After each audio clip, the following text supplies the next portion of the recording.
এই বিয়ে আমি কিছুতেই মানতে পারবো না। যে মেয়ের চরিত্র ঠিক নেই তাকে আমি আমার ঘরের বউ করে নিয়ে যেতে পারবো না। বিয়ে বাড়ির সানাইয়ের শব্দ মুহূর্তেই থেমে গেল। চারিদিকে পিনপতন নীরবতা। ইয়ানা স্তব্ধ হয়ে দাঁড়িয়ে আছে বিয়ের স্টেজে। ইমরান, তোমার মাথা কি খারাপ হয়ে গেছে? তুমি এসব কি বলছো সবার সামনে? আমি যা বলছি একদম ঠিক বলছি। তুমি ভেবেছো তুমি যা খুশি তাই করবে আর আমি বোকার মতো তোমাকে বিয়ে করে নেব? হাই হাই, এই ছিল তোর মনে? আমরা তোকে এত বিশ্বাস করলাম আর তুই আমাদের বংশের মুখেই চুনকালি মাখালি। আম্মু, আমি তো তোমাকে আগেই বলেছিলাম আপুর গতিবিধি আমার ভালো লাগে না। দেখো আজ সবার সামনে আমাদের কি অপমানটাই না হতে হচ্ছে। চাচি, তিয়াশা, তোমরা অন্তত চুপ করো।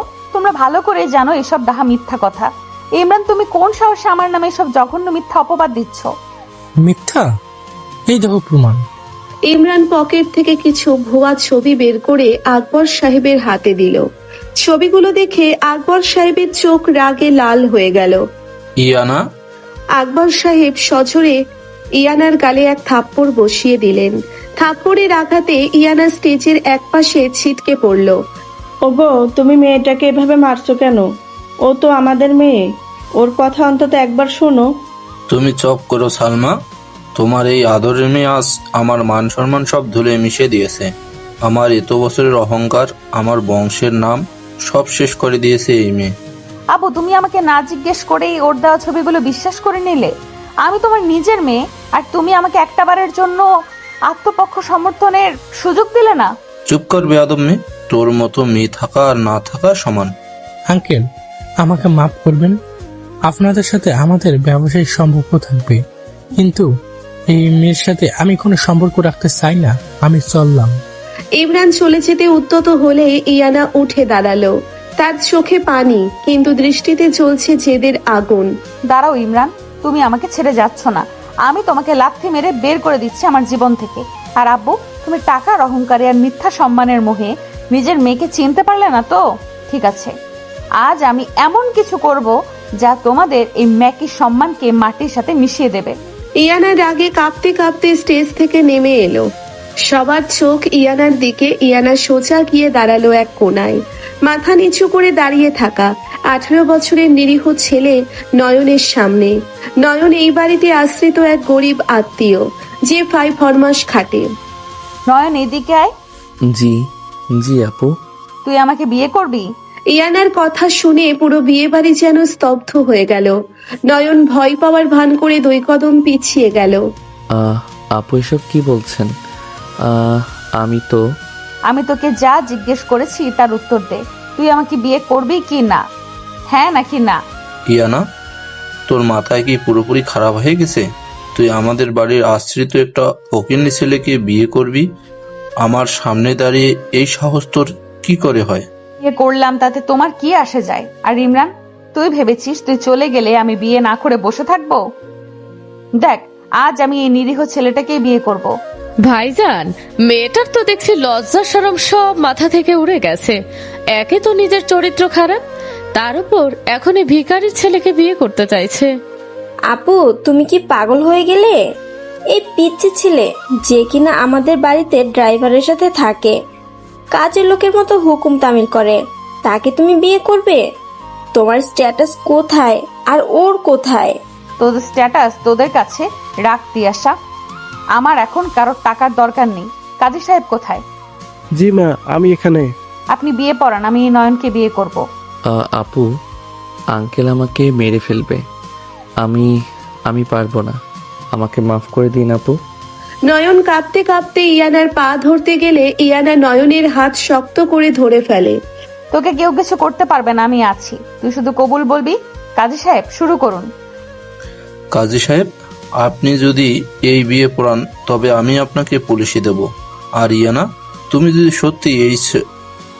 সত্যি এই ছোট লোকের বাচ্চাকে বিয়ে করিস, তাহলে মনে রাখিস এই বাড়ির দরজা তোর জন্য চিরকালের মতো বন্ধ হয়ে যাবে। ইয়ানা মা, জেদ করিস না। তোর আব্বুর কাছে ক্ষমা চেয়ে নে। আমি তোর আব্বুকে বোঝাচ্ছি। তুই এই ছেলেকে বিয়ে করে কোথায় যাবি মা? আম্মু, তুমি আমাকে বাধা দিও না। যে বাবা অন্যের কথায় নিজের মেয়ের গায়ে হাত তুলতে পারে, সেই বাবার বাড়িতে থাকার বিন্দুমাত্র ইচ্ছে আমার নেই। কাজী সাহেব, আপনি বিয়ে পড়াবেন নাকি আমি অন্য কাউকে ডাকবো? আকবর সাহেব রাগে গজগজ করতে করতে বললেন, পড়ান বিয়ে, আজ থেকে এই মেয়ে আমার জন্য মরে গেছে। কাজী সাহেব ভয়ে বিয়ে পড়াতে শুরু করলেন। নয়ন বাবু, আপনি কি এই বিয়েতে রাজি আছেন? আঙ্কেল, আমি নয়ন, আমার দিকে তাকিয়ে বল কবুল। নয়ন ভয় পাওয়ার অভিনয় করে ঢোক গিলল, তারপর কাঁপা কাঁপা গলায় বলল, কবুল। পরপর 3 বার কবুল বলে বিয়ে সম্পন্ন হলো। ইয়ানার চোখে জেদের আগুন আর বুকে রাজ্যের কষ্ট। বিয়ে যখন হয়েই গেছে, এবার তুই এই ভিখারিটাকে নিয়ে আমার বাড়ি থেকে বেরিয়ে যা, আর কোনোদিন যেন এই বাড়িতে তোকে না দেখি। ভাইজান একদম ঠিক সিদ্ধান্ত নিয়েছেন। এমন মেয়েকে বাড়িতে রাখলে আমাদের তিয়াশার বিয়েতেও বাধা পড়বে। চাচি, তোমার ওই মিষ্টি কথার পেছনের বিষ আমি খুব ভালো করেই চিনি। তোমরা সবাই খুব ভালো থেকো নিজেদের এই টাকার অহংকার নিয়ে। নয়ন, চল আমার সাথে। আপু, মানে আমার তো এখানে। তুই কি কানে কম শুনিস? আমি তোর স্ত্রী এখন, আমাকে আপু ডাকবি না, চল বলছি। ইয়ানা নয়নের হাত শক্ত করে ধরে এক কাপড়ে সেই বাড়ি থেকে বেরিয়ে এলো। বাইরে তখন ঝুম বৃষ্টি শুরু হয়েছে। সালমা বেগম মেয়ের যাওয়ার দিকে তাকিয়ে হাউমাউ করে কাঁদতে লাগলেন। আমার মেয়েটাকে তোমরা এভাবে বের করে দিলে, ও তো কোনো দোষ করেনি। আর একটা কথা বললে তোমাকেও এই বাড়ি থেকে ঘাট ধাক্কা দিয়ে বের করে দেব। এদিকে ইয়ানা বৃষ্টির মধ্যে কাঁদতে কাঁদতে হাঁটছে। তার এত দিনের সাজানো স্বপ্ন, সম্মান, পরিবার সব এক নিমেষে শেষ হয়ে গেল। নয়ন ইয়ানার পাশ দিয়ে চুপচাপ হাঁটছে। আপনি আপনি বৃষ্টিতে ভিজছেন, আপনার জ্বর চলে আসবে। তুই চুপ করে হাঁটবি একদম। তোকে আমি বিয়ে করেছি, তার মানে এই নয় যে তুই আমার উপর অধিকার ফলাবি। তুই শুধু আমার একটা হাতিয়ার, ওদেরকে দেখানোর জন্য। জি, আমি তো এমনি বলছিলাম। বেশ কিছুক্ষণ হাঁটার পর তারা বস্তির মতো একটা জায়গায় এলো। পুরনো টিনের চালের একটা ভাঙাচোরা ঘর। নয়ন পকেট থেকে চাবি বের করে তালা খুলল। এইটা আমার বাড়ি, আমি এখানে একাই থাকি। বাড়িটা ছোট, আপনার হয়তো কষ্ট হবে। আমার কোনো কষ্ট হবে না, তুই দরজা খোল। ইয়ানা ভেতরে ঢুকে দেখলো একটা মাত্র ছোট ঘর, একটা ভাঙা খাট আর এক কোনায় রান্নার ছোট্ট একটা স্টোভ। ইয়ানা খাটের উপর বসে 2 হাতে মুখ ঢেকে ডুকরে কেঁদে উঠল। কেন এমন হলো আমার সাথে? আমি তো কারোর কোনো ক্ষতি করিনি। ইমরান কেন আমার সাথে এই বেইমানিটা করলো? আব্বু কেন আমাকে একবারও বিশ্বাস করলো না? ইয়ানার কান্নায় নয়নের বুকে যেন কেউ হাতুড়ি দিয়ে আঘাত করতে লাগলো। নয়ন ধীর পায়ে ইয়ানার কাছে গেল। আপনি আপনি কাঁদবেন না, আপনার কান্না দেখলে আমার কষ্ট হয়। তোর কেন কষ্ট হবে? তুই কে আমার? তুই তো একটা কাজের ছেলে, তুই আমাকে দয়া দেখাচ্ছিস? আমি দয়া দেখাচ্ছি না, আমি আপনার স্বামী। স্বামী? তুই আমার স্বামী? তুই নিজেকে আয়নায় দেখেছিস? তুই তো একটা বাচ্চা ছেলে। তোকে আমি বিয়ে করেছি শুধু জেদের বশে। এই বিয়ের কোনো মূল্য আমার কাছে নেই। তুই ফ্লোরে শুয়ে পড়, আমি খাটে ঘুমাবো। জি, আপনি খাটে ঘুমান, আমি নিচে ঘুমাচ্ছি। আপনার জন্য একটা শুকনো তোয়ালে দিচ্ছি, আপনি মাথাটা মুছে নিন, না হলে ঠান্ডা লেগে যাবে। নয়ন একটা পরিষ্কার তোয়ালে ইয়ানার দিকে এগিয়ে দিল। ইয়ানা তোয়ালেটা নিয়ে ছুঁড়ে ফেলে দিল। আমাকে তোর কোনো জিনিস শুতে বলবি না, দূরে গিয়ে শো। আচ্ছা, আমি দূরেই যাচ্ছি। নয়ন ফ্লোরে একটা পাটি বিছিয়ে শুয়ে পড়ল। ইয়ানা খাটে শুয়ে ফুপিয়ে ফুপিয়ে কাঁদতে লাগলো। নয়ন ফ্লোরে শুয়ে আর চোখে ইয়ানার দিকে তাকিয়ে আছে। তার সেই বোকা আর নিরীহ চোখের দৃষ্টি এবার একদম পাল্টে গেল। তুমি কাঁদছো ইয়ানা? তোমার এই প্রতিটা কান্নার ফোঁটার হিসাব আমি কড়াই গন্ডায় নেব। তুমি ভাবছো ইমরান তোমাকে ধোঁকা দিয়েছে? আসলে ইমরানকে দিয়ে এই কাজটা আমি করিয়েছি, কারণ ইমরান আর তোমার চাচি মিলে প্ল্যান করেছিল বিয়ের পর তোমাকে পাগল প্রমাণ করে তোমার বাবার সব সম্পত্তি হাতিয়ে নেওয়ার। আমি সেটা হতে দিতে পারতাম না। তোমাকে ওদের নোংরা হাত থেকে বাঁচানোর একটাই উপায় ছিল তোমাকে নিজের কাছে নিয়ে আসা। তুমি আমাকে ঘেন্না করো, অবহেলা করো, আমার তাতে কোনো দুঃখ নাই, কিন্তু আমি তোমাকে কারো ক্ষতির শিকার হতে দেব না। এই ডেভিল তার নিজের জিনিসের উপর কারো নজর সহ্য করে না। নয়ন আস্তে করে উঠে দাঁড়ালো। ইয়ানা ততক্ষণে ক্লান্ত হয়ে ঘুমিয়ে পড়েছে। নয়ন ইয়ানার কাছে গিয়ে তার ভিজে চুলগুলো খুব আলতো করে মুছে দিতে লাগলো। ইয়ানা ঘুমের ঘোরেই বলে উঠল, আমাকে ছুবে না, দূরে যাও। আমি তো সারা জীবন তোমার কাছেই থাকতে চাই ইয়ানা। নয়ন ইয়ানার গায়ে একটা কাঁথা জড়িয়ে দিয়ে নিঃশব্দে ঘর থেকে বেরিয়ে গেল। বাইরে গিয়ে সে পকেট থেকে তার দামি স্মার্টফোনটা বের করলো, যেটা সে এতক্ষণ লুকিয়ে রেখেছিল। একটা নাম্বারে কল দিল সে। হ্যালো বস, কাজ কি সম্পূর্ণ হয়েছে? হ্যাঁ কবির, আমার পাখি এখন আমার খাঁচায় একদম নিরাপদে। কিন্তু বস, ইমরান তো অনেক বেশি উড়ে যাচ্ছে, ওকে কি এবার মাটিতে নামাবো? এখনই না, ওকে একটু আনন্দ করতে দে। ও ভাবছে ও জিতে গেছে। কাল সকালে ওকে প্রথম ধাক্কাটা দিবি। ওর ফ্যাক্টরির যে ডিলটা হওয়ার কথা ছিল সেটা ক্যান্সেল করে দে। আর হ্যাঁ, ওর সব ব্যাংক অ্যাকাউন্ট ফ্রিজ করে দে। ও যেন বুঝতে পারে যে ও কার জিনিসের দিকে হাত বাড়িয়েছিল। ওকে বস। আর আপনার শ্বশুরবাড়ির কি খবর? ওই রুবিনা আর তিয়াশাকে তো আমি রাস্তায় নামাবো, তবে আস্তে আস্তে। খেলা তো সবে শুরু হলো। এখন তুই রাখ, আমার ইয়ানার হয়তো কিছু লাগতে পারে। নয়ন কল কেটে দিয়ে একটা শয়তানি হাসি দিল। নিরীহ চেহারার আড়ালে লুকিয়ে থাকা সেই ডেভিল হাসিতে যেন পুরো পৃথিবী ধ্বংস করার ক্ষমতা লুকিয়ে আছে। নয়ন ধীর পায়ে আবার ঘরে ফিরে এলো। ইয়ানা তখনও ঘুমাচ্ছে।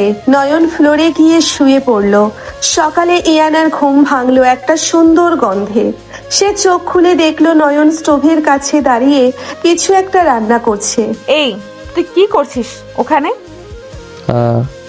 আপু, মানে আপনার তো ক্ষুধা লেগেছে, তাই আমি একটু ডিম ভুনা আর ভাত রান্না করছি। আপনি ফ্রেশ হয়ে নিন। আমি তোর হাতের রান্না খাবো না, আমার ঘেন্না করে। ঘেন্না কেন করবে? আমি তো খুব পরিষ্কার করে রান্না করেছি। আপনি না খেয়ে থাকলে তো আপনার শরীর খারাপ করবে। তুই আমার শরীরে এত চিন্তা করছিস কেন? তুই আমাকে চিনিস আমি কে? আমি ইয়ানা।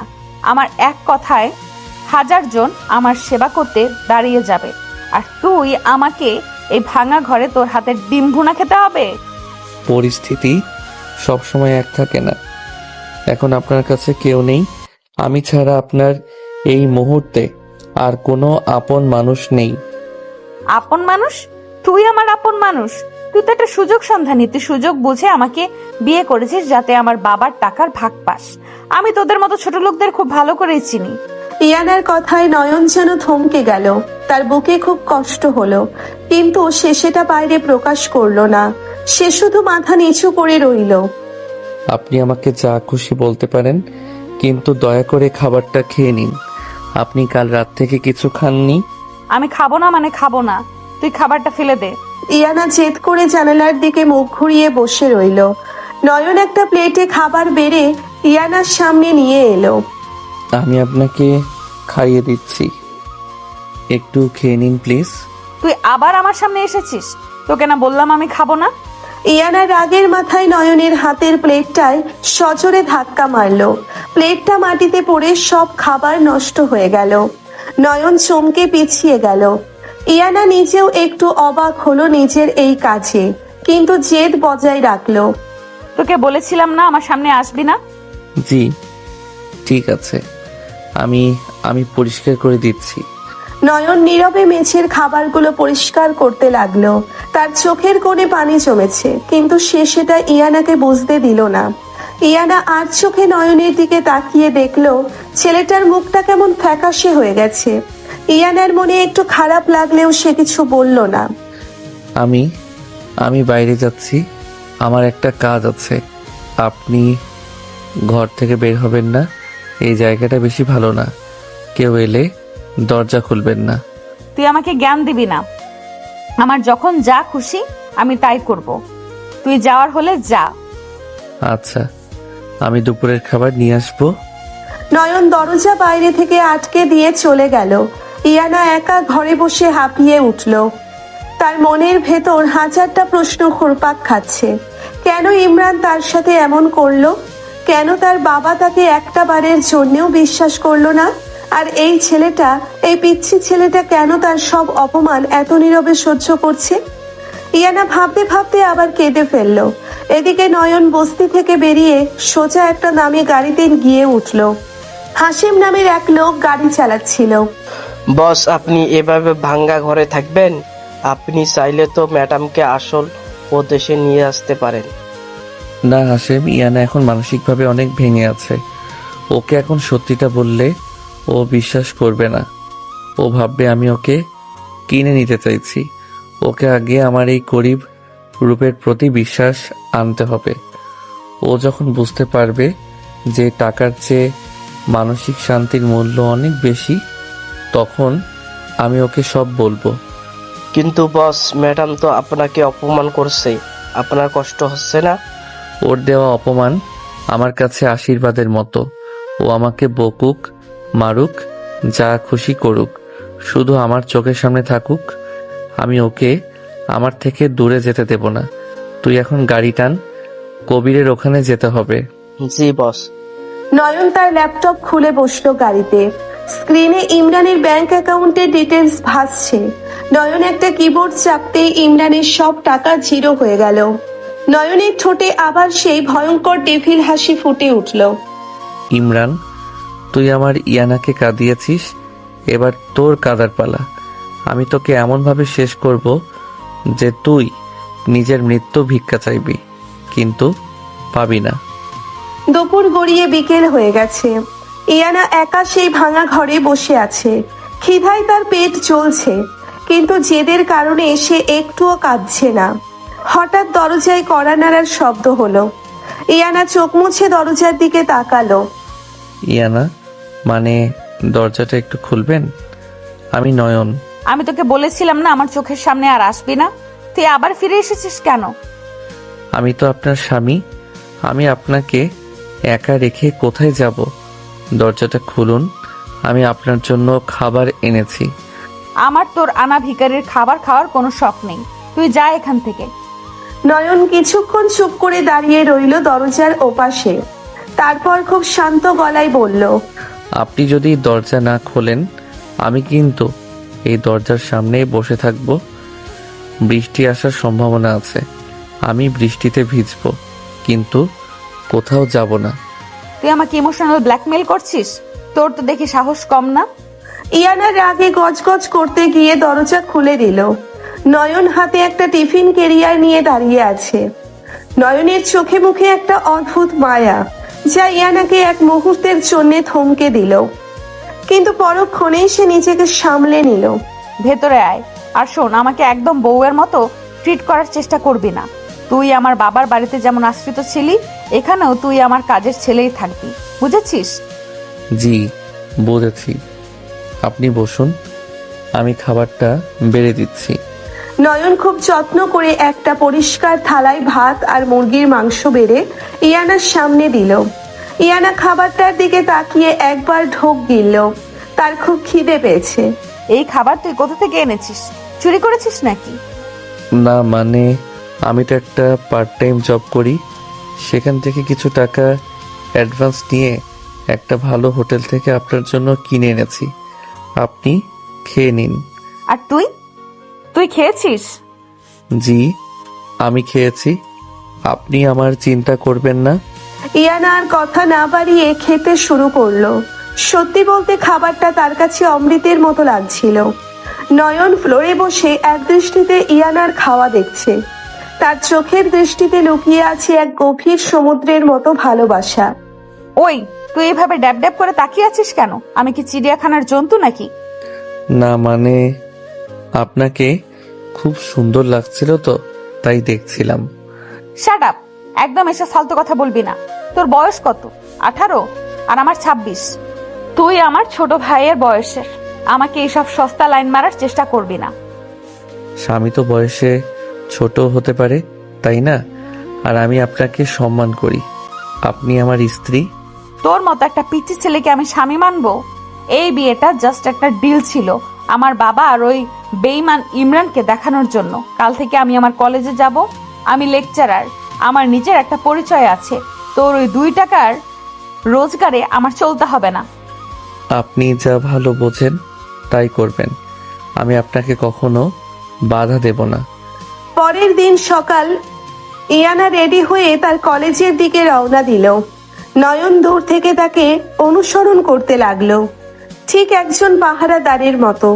কলেজে ঢোকার মুখে ইয়ানার সহকর্মী আরমান এগিয়ে এলো। ইয়ানা, তুই কলেজে এসেছিস? আমি তো ভাবলাম কালকের ওই ইনসিডেন্টের পর তুমি হয়তো। আরমান, আমার পার্সোনাল লাইফের সাথে প্রফেশনাল লাইফকে আমি কখনো মেলাই না। আমি ঠিক আছি। ইয়ানা, আমি তোমায় অনেক আগে থেকে পছন্দ করি, তুমি জানো না সেটা? ইমরান যা করছে তা জঘন্য। আর তুমি রাগের মাথায় ওই বাচ্চা ছেলেটাকে কেন বিয়ে করতে গেলে? তুমি চাইলে এখনো আমাকে। আরমান, লিমিট ক্রস করো না। আমি বিবাহিত, আর আমার স্বামী বাচ্চা নাকি বুড়ো সেটা নিয়ে তোমার মাথা না ঘামালেও চলবে। আরমান ইয়ানার হাত ধরার চেষ্টা করলো। ইয়ানা হাতটা ঝটকা দিয়ে সরিয়ে নিল। একটু দূরে দাঁড়িয়ে নয়ন এই দৃশ্যটা দেখছিল। নয়নের চোখের মনি স্থির হয়ে গেল, চোয়াল শক্ত হয়ে উঠল। পকেট থেকে ফোন বের করে সে একটা মেসেজ টাইপ করলো। আরমান, তুই ইয়ানার গায়ে হাত দেওয়ার সাহস করলি? তোকে তো আমি কলেজের ত্রিসীমানায় আর দেখতে চাই না। নয়ন তার ডান হাত হাসেমকে মেসেজ দিল। ঠিক 5 মিনিট পর আরমানের ফোনে একটা কল এলো। হ্যালো, কি বলছেন আপনি? আমার সব রিসার্ভ পেপার ক্যান্সেল হয়ে গেছে আর আমাকে ডিপার্টমেন্ট থেকে 1 মাসের জন্য সাসপেন্ড করা হয়েছে। কিন্তু কেন? Hello hello. আরমান মাথায় হাত দিয়ে বসে পড়ল। ইয়ানা অবাক হয়ে আরমানের দিকে তাকালো, কিন্তু কিছু না বলে ক্লাসের দিকে চলে গেল। নয়ন একটা তৃপ্তির হাসি হেসে কলেজের বাইরে এসে দাঁড়ালো। ঠিক তখনই একটা দামি গাড়ি এসে কলেজের গেটে থামলো। গাড়ি থেকে নামলো তিয়াশা আর তার প্রেমিক ফাহাদ।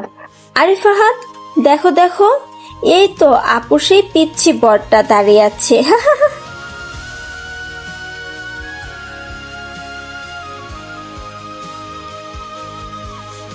আসলেই তো। কিরে ছেলে, তোর তো ভাগ্য খুলে গেছে। একেবারে 1 কোটিপতির মেয়েকে ফাঁসিয়ে ফেললি। তা ইয়ানা কোথায়? কলেজের ভেতরে? আপনারা কারা? আর ইয়ানা মানে আমার স্ত্রীর নামে বাজে কথা বলবেন না। তোর স্ত্রী? তুই তো একটা রাস্তার ভিখারি। আপু তোকে জাস্ট একটা টিস্যু পেপারের মতো ইউজ করেছে। কাজ শেষ হলে তোকে ড্রেনে ফেলে দেবে। ইয়ানা ঠিক সেই মুহূর্তে ক্লাস থেকে বের হয়ে গেটের কাছে আসছিল। তিয়াশার ফাহাদকে দেখে সে থমকে দাঁড়ালো। নয়ন মাথা নিচু করে কাঁপতে কাঁপতে বলল, আমাকে আপনারা যা খুশি বলুন, কিন্তু ইয়ানাকে কিছু বলবেন না। ও অনেক ভালো। তুই আমাকে শেখাবি? ওই রাস্তার কুকুর। তোকে তো আজ আমি। ফাহাদ নয়নের গায়ে হাত তুলতে গেলে ইয়ানা দৌড়ে এসে ফাহাদের হাত শক্ত করে ধরে ফেলে। ইয়ানার চোখে আগুন জ্বলছে। ফাহাদ, খবরদার বলছি, আমার স্বামীর গায়ে হাত তোলার আগে নিজের হাতটার কথা চিন্তা করিস। হাতটা কিন্তু আমি গোড়া থেকে কেটে ফেলবো। আপু, তুমি ফকিনীর ছেলের জন্য ফাহাদের গায়ে হাত তুলছো? তোমার তো লেভেল বলতে আর কিছু অবশিষ্ট নেই। আমার লেভেল তোর মাপতে আসিস না। আমার লেভেল তোরা মাপতে আসিস না তিয়াশা। তোরা যে নোংরা খেলা খেলেছিস না আমার সাথে, তার জবাব আমি দেব। আর হ্যাঁ, আমার স্বামী ভিখারি হতে পারে, ছোট হতে পারে, কিন্তু তোদের ওই বেঈমান ইমরানের চেয়ে 1000 গুণে ভালো। অন্তত সে আমাকে রাস্তায় অপমান করছে না। খুব তো বড় বড় কথা বলছো ইয়ানা। কালকে যখন তোমার বাবা তোমাকে নিগাল ত্যায্যপুত্র করবে আর তোমার সব ব্যাংক অ্যাকাউন্ট ব্লক করে দিবে, তখন ওই পিচ্ছি ছেলেকে নিয়ে রাস্তায় রাস্তায় ভিক্ষা করতে হবে। ইয়ানা একটু দমে গেল, কিন্তু বাইরে প্রকাশ করলো না। নয়ন চুপচাপ সব দেখছিল। ফাহাদ আর তিয়াশা হাসতে হাসতে চলে যাওয়ার জন্য গাড়িতে উঠতে যাবে, ঠিক তখনই ফাহাদের ফোনে একটা কল এলো। হ্যালো, কি বলছিস? আমাদের কাস্টমসে আটকে থাকা ওই 50 কোটি কনসাইনমেন্ট সিল হয়ে গেছে? মানে কি? কিভাবে হলো? ফাহাদের মুখটা মুহূর্তের মধ্যে ফ্যাকাশে হয়ে গেল। সে কাঁপা কাঁপা হাতে ফোনটা পকেটে রাখলো। তিয়াশা অবাক হয়ে জিজ্ঞেস করলো, ফাহাদ, কি হয়েছে? তুমি ঘামছো কেন? আমার বাবার কোম্পানি শেষ দিয়েশা। আমাদের সব কনসাইনমেন্ট সিজ হয়ে গেছে। কে বা কারা আমাদের বিরুদ্ধে পুলিশের সব গোপন ডকুমেন্ট লিঙ্ক করে দিয়েছে। ফাহাদ আর তিয়াশা হন্তদন্ত হয়ে গাড়ি নিয়ে ছুটে চলে গেল। ইয়ানা অবাক হয়ে তাকিয়ে আছে। নয়ন পেছন থেকে খুব নিরীহ গলায় বলল, আল্লাহ বিচার করে দিয়েছেন ইয়ানা, যারা অন্যের ক্ষতি চায় তাদের নিজেদেরই ক্ষতি হয়। তুই চুপ কর, এত ফিলোসফি ছাড়তে হবে না। চল বাড়ি চল, আমার মাথা ধরেছে প্রচন্ড। দুজনে বস্তির সেই ভাঙা ঘরে ফিরে এলো। ইয়ানা এসেই বিছানায় এলিয়ে পড়ল। তার খুব ক্লান্তি লাগছে। হঠাৎ দরজায় কড়া নাড়ল কেউ। নয়ন গিয়ে দরজা খুলতেই দেখলো তার ভার্সিটির বন্ধু জেরিন দাঁড়িয়ে আছে। জেরিনের হাতে একটা টিফিন বক্স আর কিছু বই। নয়ন, তুই ভার্সিটিতে যাসনি কেন আজ? আমি তোর জন্য এই নোটসগুলো আর খাবার নিয়ে এলাম। জেরিন, তুই এখানে কেন এসেছিস? এই জায়গাটা তো ভালো না। কেন আসতে পারি না? তুই আমার বেস্ট ফ্রেন্ড না? আর আমি তোকে ছাড়া ক্লাসে বোর হচ্ছিলাম। জেরিন কথাগুলো বলতে বলতে নয়নের কাঁধে হাত রাখলো। ইয়ানা বিছানা থেকে উঠে বসলো। তার বুকের ভেতরটা হঠাৎ করেই ধক করে উঠলো। একটা তীব্র ঈর্ষা, একটা অজানা রাগ তার মাথা চড়ে বসলো। সে গদগদ করে হেঁটে দরজার কাছে গেল। এক্সকিউজ মি, আপনি কে? আর ওর গায়ে হাত দিয়ে কথা বলছেন কেন? আপনি কে? আমি তো নয়নের ফ্রেন্ড। আমি কে সেটা ওর মুখ থেকেই শুনুন। নয়ন বল ওকে আমি কে। জেরিন, ইনি ইয়ানা, আমার স্ত্রী। হোয়াট? স্ত্রী? তুই বিয়ে করেছিস? আর এ আন্টিকে? তুই তো একটা বাচ্চা ছেলে নয়ন। আন্টির শব্দটা শুনে ইয়ানার মাথায় রক্ত উঠে গেল। সে জেরিনের হাত থেকে টিফিন বক্সটা কেড়ে নিয়ে সোজা বাইরে ছুঁড়ে ফেলে দিল। Just shut up you stupid girl. আমি আন্টি নাকি ওর দিদিমা সেটা তোর দেখার বিষয় না। ও আমার স্বামী, ওর ভালো মন্দ, ওর পড়াশোনা সব আমি দেখব। তোর কোনো দরকার নেই ওর খোঁজ নেওয়ার। আর নেক্সট টাইম যদি ওকে তুই টাচ করেছিস আমি তোর হাত ভেঙে দেব। Get lost. তুই তো একটা সাইকো মহিলা। নয়ন, তুই কিভাবে থাকিস এর সাথে? আমি যাচ্ছি। জেরিন রাগে গজগজ করতে করতে চলে গেল। ইয়ানা জোরে দরজাটা বন্ধ করে দিয়ে হাঁপাতে লাগলো। তার বুকটা দ্রুত ওঠানামা করছে। নয়ন অবাক হওয়ার ভান করে ইয়ানার দিকে তাকিয়ে আছে, কিন্তু তার বুকের ভেতর খুশির বন্যা বয়ে যাচ্ছে। আপনি আপনি ওভাবে ওকে অপমান করে তাড়িয়ে দিলেন কেন? ও তো আমার শুধু বন্ধুই ছিল। বন্ধু?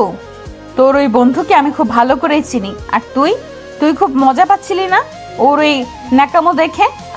আমি তো কিছু বলিনি, আপনি শুধু শুধুই রাগ করছেন। আমি রাগ করবো না তো কে করবে? তুই আমার লিগ্যাল হাজবেন্ড। আমার স্বামী হয়ে তুই অন্য মেয়ের সাথে গদগদ হয়ে কথা বলবি আর আমি সেটা দাঁড়িয়ে দাঁড়িয়ে দেখবো? কিন্তু আপনি তো আজ সকালে বললেন এই বিয়েটা জাস্ট একটা ডিল। আপনি আমাকে স্বামী মানেন না, তাহলে এখন আমার উপর এত অধিকার ফলাচ্ছেন কেন? নয়নের কথায় ইয়ানা থমকে গেল। সত্যিই তো, সে কেন এত রিয়াক্ট করছে? এই পিচ্ছি ছেলেটার উপর তার কিসের এত অধিকার বোধ? ইয়ানা কোনো উত্তর না খেয়ে খপ করে নয়নের কলার চেপে ধরলো। আমি যা খুশি তাই করব। আমি তোর উপর অধিকার ফলাবো, তোকে বকবো, তোকে মারবো, কিন্তু তুই অন্য কোনো মেয়ের দিকে চোখ তুলেও তাকাতে পারবি না, মনে থাকে যেন। ইয়ানা নয়নকে ছেড়ে দিয়ে খাটে গিয়ে বসে পড়ল। নয়ন একটা মুচকি হাসি দিয়ে মাথা নিচু করে ফেললো। তার প্ল্যানটা নিখুঁত ভাবে কাজ করছে। ইয়ানার মনের ভেতর সে নিজের জন্য একটা জায়গা তৈরি করতে পারছে। আচ্ছা, আমি আর কারোর সাথে কথা বলবো না। আপনি শান্ত হন, আমি আপনার জন্য এক কাপ কফি বানিয়ে আনছি। রাত বাড়তে লাগলো। হঠাৎ করেই বাইরে প্রচন্ড ঝড় আর বৃষ্টি শুরু হলো। টিনের চাল দিয়ে ঝমঝম করে শব্দ হচ্ছে। ইয়ানা ভয়ে কান চেপে খাটের এক কোনায় জড়সড় হয়ে বসে আছে। হঠাৎ করে কারেন্ট চলে গেল। ঘুটঘুটে অন্ধকার পুরো ঘর। ইয়ানা একটা ছোট চিৎকার দিয়ে উঠলো। নয়ন, নয়ন তুই কোথায়? আমি এখানে ইয়ানা, ভয় পাবেন না, আমি মোমবাতি জ্বালাচ্ছি। নয়ন একটা মোমবাতি জ্বালালো। মোমের আলোয় ইয়ানা দেখলো চালের একটা ফুটো দিয়ে ঠিক ইয়ানার খাটের ওপর বৃষ্টির পানি পড়ছে। ইয়ানা গুটিয়ে একপাশে সরে গেল। নয়ন সেটা খেয়াল করলো।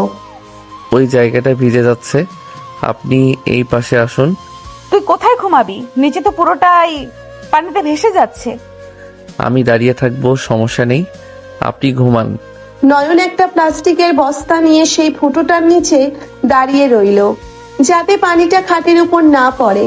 বৃষ্টির ছাটে নয়নের পুরো শরীর ভিজে যাচ্ছে, সে শীতে কাঁপছে। ইয়ানা মোমের আলোয় দেখছে একটা 18 বছরের ছেলে তার জন্য কতটা স্যাক্রিফাইস করছে। ইয়ানার বুকের ভেতরটা মোচড় দিয়ে উঠল। তুই তুই ওটা রেখে দে, তুই ভিজে যাচ্ছিস তো, তোর ঠান্ডা লাগবে।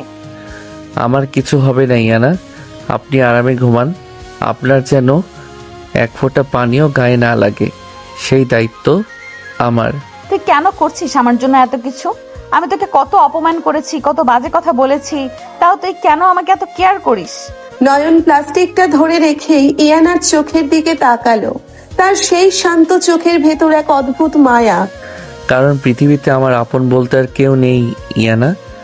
আপনি আমাকে জোর করে বিয়ে করলেও আমি আপনাকে মন থেকে আমার স্ত্রী মেনে নিয়েছি। আর নিজের স্ত্রীকে আগলে রাখার জন্য আমি নিজের জীবনও দিতে পারি। ইয়ানার চোখ দিয়ে টপ টপ করে পানি পড়তে লাগলো। সে জীবনে কখনো এত নিঃস্বার্থ ভালোবাসা কারো কাছে পায়নি। বাবা, মা, ইমরান সবাই তাকে শুধু টাকার পাল্লায় মেপেছে, আর এই ভিখারি ছেলেটা তার জন্য নিজের শরীর ভিজিয়ে তাকে পাহারা দিচ্ছে।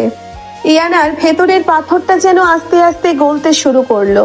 নয়ন, তুই পাগল, একটা আস্ত একটা পাগল। ইয়ানা আর কিছু বলতে পারলো না, শুধু ডুকরে কেঁদে উঠল।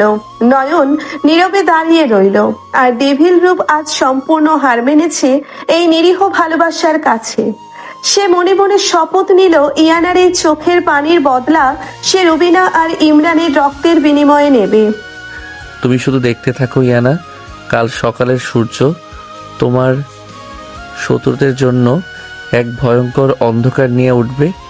এই ডেভিল তার ভালোবাসার মানুষের অপমানের প্রতিশোধ কিভাবে নেয় সেটা পুরো শহর দেখবে।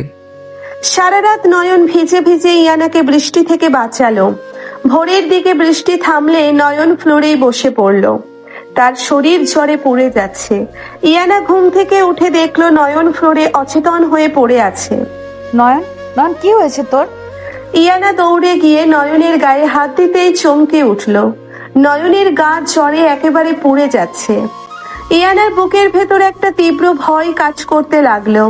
সে নয়নের মাথাটা নিজের কোলে তুলে নিল। আল্লাহ, এত জ্বর! নয়ন, চোখ খোল প্লিজ, আমি ডাক্তার ডাকছি। ইয়ানার চোখের পানি নয়নের কপালের ওপর গড়িয়ে পড়ল। যে মেয়েটা কাল পর্যন্ত নয়নকে ঘেন্না করত, আজ সেই মেয়েটার বুকেই নয়নের জন্য এক আকাশ সমান ব্যাকুলতা। ভাঙা ঘরের নিস্তব্ধতা ভেঙে শুধু বৃষ্টির রিমঝিম শব্দ আর ইয়ানার ফুপিয়ে কান্নার আওয়াজ শোনা যাচ্ছে। ফ্লোরে নয়ন অচেতন হয়ে পড়ে আছে, তার শরীর জ্বরে যেন আগুনের মতো পুড়ছে। ইয়ানা নিজের কোলে নয়নের মাথাটা নিয়ে পাগলের মতো ডাকছে, নয়ন, নয়ন, চোখ খোল। এই পাগল ছেলে, চোখ খোল বলছি। তুই এভাবে পড়ে আছিস কেন? ইয়ানার হাত কাঁপছে। যে মেয়েটা কাল পর্যন্ত নয়নকে ছুতে ঘেন্না করেছে, আজ সেই মেয়েটার হাত নয়নের কপাল থেকে সরছে না। নয়নের শ্বাস প্রশ্বাস স্রোত বইছে। ইয়ানা বুঝতে পারছে না সে কি করবে। আল্লাহ, আমি এখন কি করব? এই বস্তির মধ্যে আমি ডাক্তার কোথায় পাবো? আমার কাছে তো একটা কানাকড়িও নেই। ইয়ানা হুড়মুড় করে উঠে দাঁড়ালো, এক মগ পানি আর নিজের ওড়নাটা ভিজিয়ে নয়নের পাশে বসে পড়ল। নিজের গায়ের ওড়না দিয়ে সে নয়নের মাথা মুছিয়ে দিতে লাগলো। নয়নের চোখ জোড়া শক্ত করে বন্ধ। তুই কেন এমন করলি? কেন সারা রাত তুই বৃষ্টির ছাটের মধ্যে দাঁড়িয়ে থাকলি? আমি কি তোকে বলেছিলাম আমার জন্য এত দরদ দেখাতে? আমি তো তোকে কাল কত অপমান করেছি, খাট ধাক্কা দিয়ে বের করে দিতে চেয়েছি। তুই কেন আমাকে এত কেয়ার করতে গেলে? তুই জানিস না আমাকে যারা ভালোবাসে তারা সবাই শেষ পর্যন্ত কষ্ট পায়? ইয়ানার চোখের পানি টপ টপ করে নয়নের গালে পড়ছে। নয়ন জ্বরের ঘোরে বিড়বিড় করে কিছু একটা বলার চেষ্টা করলো। ইয়ানা কান পেতে শোনার চেষ্টা করলো। মা গো, আমাকে একা রেখে যেও না, আমার খুব ভয় করে অন্ধকারে। নয়নের এই ভাঙা ভাঙা কথাগুলো ইয়ানার বুকের ভেতর যেন তীরের মতো বিঁধল। 18 বছরের একটি ছেলে যার এই বয়সে বই খাতা নিয়ে ভার্সিটিতে হাসি মুখে থাকার কথা, সে কিনা জ্বরের ঘোরে মায়ের জন্য ডুকরে কাঁদছে। নয়ন, আমি আছি তো, আমি কোথাও যাব না। তুই চুপ কর, আমি তোর জন্য ওষুধ নিয়ে আসছি। ইয়ানা বুঝতে পারলো এভাবে শুধু জলপট্টি দিয়ে জ্বর কমবে না। সে দ্রুত নিজের ব্যাগটা হাতড়ালো, কিন্তু তার ডেবিট কার্ড, ক্রেডিট কার্ড সবকিছু তার বাবা কাল রাতেই ব্লক করে দিয়েছে। ক্যাশ টাকা একটাও নেই। ইয়ানা নিজেকে পৃথিবীর সবচেয়ে অসহায় মানুষ মনে করতে লাগলো। হঠাৎ তার হাত গেল নিজের গলার সোনার চেইনটার দিকে। এটা তার মায়ের দেওয়া শেষ স্মৃতি। আমার মায়ের দেওয়া স্মৃতি, কিন্তু এই মুহূর্তে নয়নের জীবনের চেয়ে এটা বড় নয়। এই ছেলেটা আমার জন্য নিজের জীবন বাজি রেখেছে, আর আমি সামান্য একটা চেইনের মায়া করব? ইয়ানা চেইনটা গলা থেকে ছিঁড়ে নিল। বাইরে তখনও টিপ টিপ বৃষ্টি পড়ছে। ইয়ানা নয়নের মাথায় আরেকবার ভালো করে জলপট্টি দিয়ে ঘর থেকে দৌড়ে বের হলো। কাদামাখা রাস্তা পার হয়ে সে বস্তির বাইরের একটা ওষুধের দোকানে গিয়ে দাঁড়ালো। ভাই ভাই আমাকে কিছু জ্বরের হাই পাওয়ারের ওষুধ দিন তো, খুব এমার্জেন্সি। ম্যাডাম, ডাক্তার দেখাইছেন? প্রেসক্রিপশন ছাড়া তো ওষুধ দেওয়া যাবে না। আর আপনি তো এই এলাকার না মনে হয়। আমার স্বামীর প্রচন্ড জ্বর, সে অজ্ঞান হয়ে আছে। প্লিজ ভাইয়া, আপনি আমাকে কয়েকটা ভালো ওষুধ দিন, আমি আপনাকে অনেক টাকা দেব। টাকা তো দেবেন, কিন্তু প্রেসক্রিপশন? বললাম তো আমার স্বামী মরে যাচ্ছে, আপনি কি বাংলা কথা বলছেন না? আমার কাছে এখন টাকা নেই। এই সোনার চেনটা রাখুন, এর দাম 50,000 টাকার উপরে, আপনি ওষুধ দিন। দোকানদার অবাক হয়ে ইয়ানার দিকে তাকালো। এত দামি পোশাক পরে একটা মেয়ে কাদায় মাখামাখি হয়ে একটা সস্তা ওষুধের দোকানে সোনার চেইন বন্ধক রাখছে। ম্যাডাম শান্ত হন, আমি ওষুধ দিচ্ছি, কিন্তু এত দামি জিনিস আমি রাখতে পারবো না। আপনি ওষুধ নিয়ে যান, পরে টাকা দিয়ে যান। না, আমি কারোর দয়া নেইনি, আপনি এটা রাখুন। আমি ইনায়া, মানে আমি কারোর কাছে হাত পাতি না। ইয়ানা জেদ করে চেইনটা কাউন্টারে ফেলে ওষুধ নিয়ে দৌড়ে বাড়ির দিকে ছুটলো। তার নিজেরও যে বৃষ্টিতে ভিজে শীত করছে, সেদিকে তার কোনো ভ্রুক্ষেপ নেই। ঘরে ফিরে সে দেখলো নয়ন ফ্লোরেই কুকুরে শুয়ে কাঁপছে। নয়ন, আমি এসে গেছি, এই দেখ ওষুধ এনেছি, তুই একটু উঠে বস। ইয়ানা অনেক কষ্টে নয়নকে টেনে তুলে খাটের সাথে হেলান দিয়ে বসালো। এক গ্লাস পানি নিয়ে নয়নের মুখের কাছে ধরলো। ইয়ানা, আপনি ভিজে গেছেন, আপনার ঠান্ডা লাগবে তো। তুই একদম কথা বলবি না, মুখ খোল, ওষুধটা খা চুপচাপ। ইয়ানা নিজের হাতে নয়নকে ওষুধ খাইয়ে দিল। তারপর গায়ের সব জোর দিয়ে নয়নকে টেনে খাটের ওপর শুইয়ে দিল। নয়নের ভেজা শার্টটা খুলে দিয়ে নিজের একটা শুকনো চাদর দিয়ে তাকে ভালোভাবে ঢেকে দিল। আমাকে আমাকে একা ফেলে যাবেন না ইয়ানা, আমার খুব ভয় করে। সবাই আমাকে ছেড়ে চলে যায়। কেউ তোকে ছেড়ে যাবে না, তুই ঘুমা, আমি এখানেই আছি। ইয়ানা খাটের একপাশে বসে নয়নের মাথাটা নিজের বুকের কাছে টেনে নিল। নয়ন জ্বরের ঘরে ইয়ানার পেটের কাছে মুখ গুজে ছোট্ট বাচ্চার মতো গুটিসুটি মেরে শুয়ে রইল। ইয়ানা আলতো হাতে নয়নের চুলে বিলি কেটে দিতে লাগলো। তার দুই চোখ বেয়ে অঝরে পানি পড়ছে। তুই কেন এত ভালো রে নয়ন? আমি তো সারা জীবন শুধু টাকার পেছনে ছুটেছি, অহংকার করেছি নিজের স্ট্যাটাস নিয়ে। আমার বাবা আমাকে টাকার মেশিন ছাড়ার কিছুই ভাবেনি। ইমরান আমাকে একটা প্রজেক্টের বেশি কিছু মনে করেনি। আর তুই এই ভাঙা ঘরে আমাকে রানীর মতো রাখতে চাস। তোর এই বোকা ভালোবাসার যোগ্য কি আমি? ইয়ানার কান্নায় নয়নের কপাল ভিজে যাচ্ছে। নয়ন জ্বরের ঘোরে ইয়ানার একটা হাত শক্ত করে চেপে ধরলো, যেন কোনো মতে সে ইয়ানাকে হারাতে চায় না। আমি আপনাকে অনেক ভালোবাসি ইয়ানা, অনেক আগে থেকে। তুই কি বলছিস এইসব? তুই তো আমাকে চিনিসই না। চিনি, আমি আপনাকে রোজ দেখতাম কলেজের বারান্দায়। আপনি যখন রেগে থাকতেন আপনার নাকটা লাল হয়ে যেত, খুব সুন্দর লাগতো। জ্বরের ঘোরে নয়নের এই অসংলগ্ন কথাগুলো ইয়ানার বুকের ভেতরে একটা অদ্ভুত ঝড় তুলে দিল। এই ছেলেটা তাকে আগে থেকে ভালোবাসে, কিন্তু ও তো কখনোই কিছু বলেনি। ইয়ানা নয়নকে আরো শক্ত করে জড়িয়ে ধরলো। তুই একটা পাগল, আস্ত একটা পাগল। আমি তোর মতো একটা বাচ্চাকে কি করে ভালোবাসবো বলতো? তুই তো কিছুই বুঝিস না। দেখতে দেখতে বিকেল গড়িয়ে সন্ধ্যা হয়ে এলো। ওষুধের প্রভাবে নয়নের জ্বর আস্তে আস্তে কমতে শুরু করেছে। নয়ন যখন চোখ খুললো তখন দেখলো ঘর অন্ধকার, আর সে ইয়ানার বুকের উপর মাথা রেখে শুয়ে আছে। আর সে ইয়ানার বুকের ওপর মাথা রেখে শুয়ে আছে। ইয়ানার দুই হাত তাকে পরম মমতায় জড়িয়ে রেখেছে। ইয়ানা ক্লান্ত হয়ে ঘুমিয়ে পড়েছে। ইয়ানা, তুমি আমাকে এত যত্নে জড়িয়ে রেখেছো। আমি তো ভেবেছিলাম তুমি আমাকে ঘেন্না করো। তোমার এই মায়া মাখা মুখের জন্য আমি পুরো পৃথিবী জ্বালিয়ে দিতে পারি। তুমি আমার, শুধু আমার। নয়নের চোখের দৃষ্টিতে আবার সেই ডেভিল রূপ ফিরে এলো। সে খুব সাবধানে ইয়ানাকে বিছানায় শুইয়ে দিয়ে নিজে উঠে দাঁড়ালো। তার শরীর এখনো দুর্বল, কিন্তু চোখের আগুনটা ভয়ঙ্কর। সে প্যান্টের পকেট থেকে ফোন বের করলো। 10টা মিসড কল। হ্যালো কবির, বল। বস, আপনার গলা এমন শুনেছি কেন? আপনি কি অসুস্থ? আমার কথা বাদ দে, ইমরানের কি খবর সেটা বল। বস, আপনি যেমনটা বলেছিলেন আমি ঠিক তেমনটা করেছি। ইমরানের কোম্পানির সব শেয়ার আমি হ্যাক করে ট্র্যাপ করে দিয়েছি। ওর ফ্যাক্টরিতে এখন লেবাররা স্ট্রাইক করেছে বেতনের জন্য। ও এখন পুরো রাস্তায় বসে গেছে। ও পাগলের মতো ব্যাংকে দৌড়াচ্ছে। গুড, ওকে আরো একটু দৌড়াতে দে। ওর বাবা মা যেন কাল সকালে বাড়ি থেকে বের হতে না পারে, সেই ব্যবস্থা কর। ওদের নামে ইনকাম ট্যাক্সের ভুয়া নোটিশ পাঠিয়ে দে। ওরা ইয়ানাকে অপমান করেছে সবার সামনে। আমি ওদের বংশের নাম মুছে দেব। কিন্তু বস, আপনার শ্বশুর আকবর সাহেবের কোম্পানির অবস্থাটাও তো খুব খারাপ। রুবিনা ম্যাডাম আর ওই শফিক মিলে আকবরের সাহেবের পেছন ছুরি মেরেছে। আকবর সাহেবের সব টাকা ওরা নিজেদের অ্যাকাউন্টে সরাচ্ছে। সরাতে দে। আকবর সাহেব টাকার অহংকারে অন্ধ। ওনার এই অহংকার ভাঙা দরকার। উনি যখন বুঝবেন তার নিজের রক্তের মানুষগুলোই তার সাথে বেইমানি করেছে, তখন ওনার চোখ খুলবে। তুই শুধু রুবিনার অ্যাকাউন্টগুলো ট্র্যাক করে রাখ। সময় হলে 1 সেকেন্ডে সব টাকা আমি ইয়ানার অ্যাকাউন্টে ট্রান্সফার করব। ওকে বস। আর আপনি ইন্সপেক্টর রফিক কিন্তু এখনো আপনাকে খুঁজছে। ওনার সন্দেহ কাল রাতের ফাহাদের কনস্টাইনমেন্ট সিজ হওয়ার পেছনে ডেভিলের হাত আছে। রফিককে নিয়ে আমাকে ভাবতে হবে না। ও আমার টিকিটাও ছুঁতে পারবে না।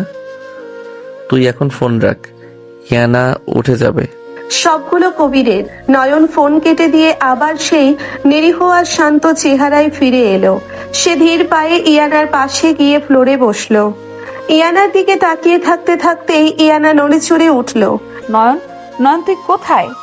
ইয়ানা ধরপড় করে উঠে বসলো। অন্ধকারে নয়নকে দেখতে না পেয়ে সে ভয় পেয়ে গেল। আমি এখানে ফ্লোরে বসে আছি ইয়ানা। তুই ফ্লোরে কি করছিস? তোর না জ্বর? আমি তোকে খাটে শুইয়ে দিলাম না, তুই এবার ফ্লোরে কেন গেলি? আমি তো এখন ঠিক আছি, জ্বর কমে গেছে। আর আমি খাটে আপনার পাশে শুয়ে থাকলে আপনি যদি রাগ করেন। ইয়ানা খাট থেকে নেমে ধপ করে ফ্লোরে নয়নের সামনে বসলো। অন্ধকারে নয়নের মুখটা সে 2 হাত দিয়ে চেপে ধরলো। আমি তোকে বলেছিলাম না আমার সামনে ফালতু কথা বলবি না? তুই আমাকে না জিজ্ঞেস করে খাট থেকে কেন নামলি?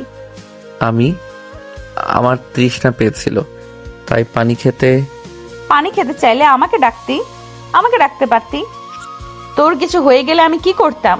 তুই মরে গেলে আমি তো বিধবা হতাম, তাই না?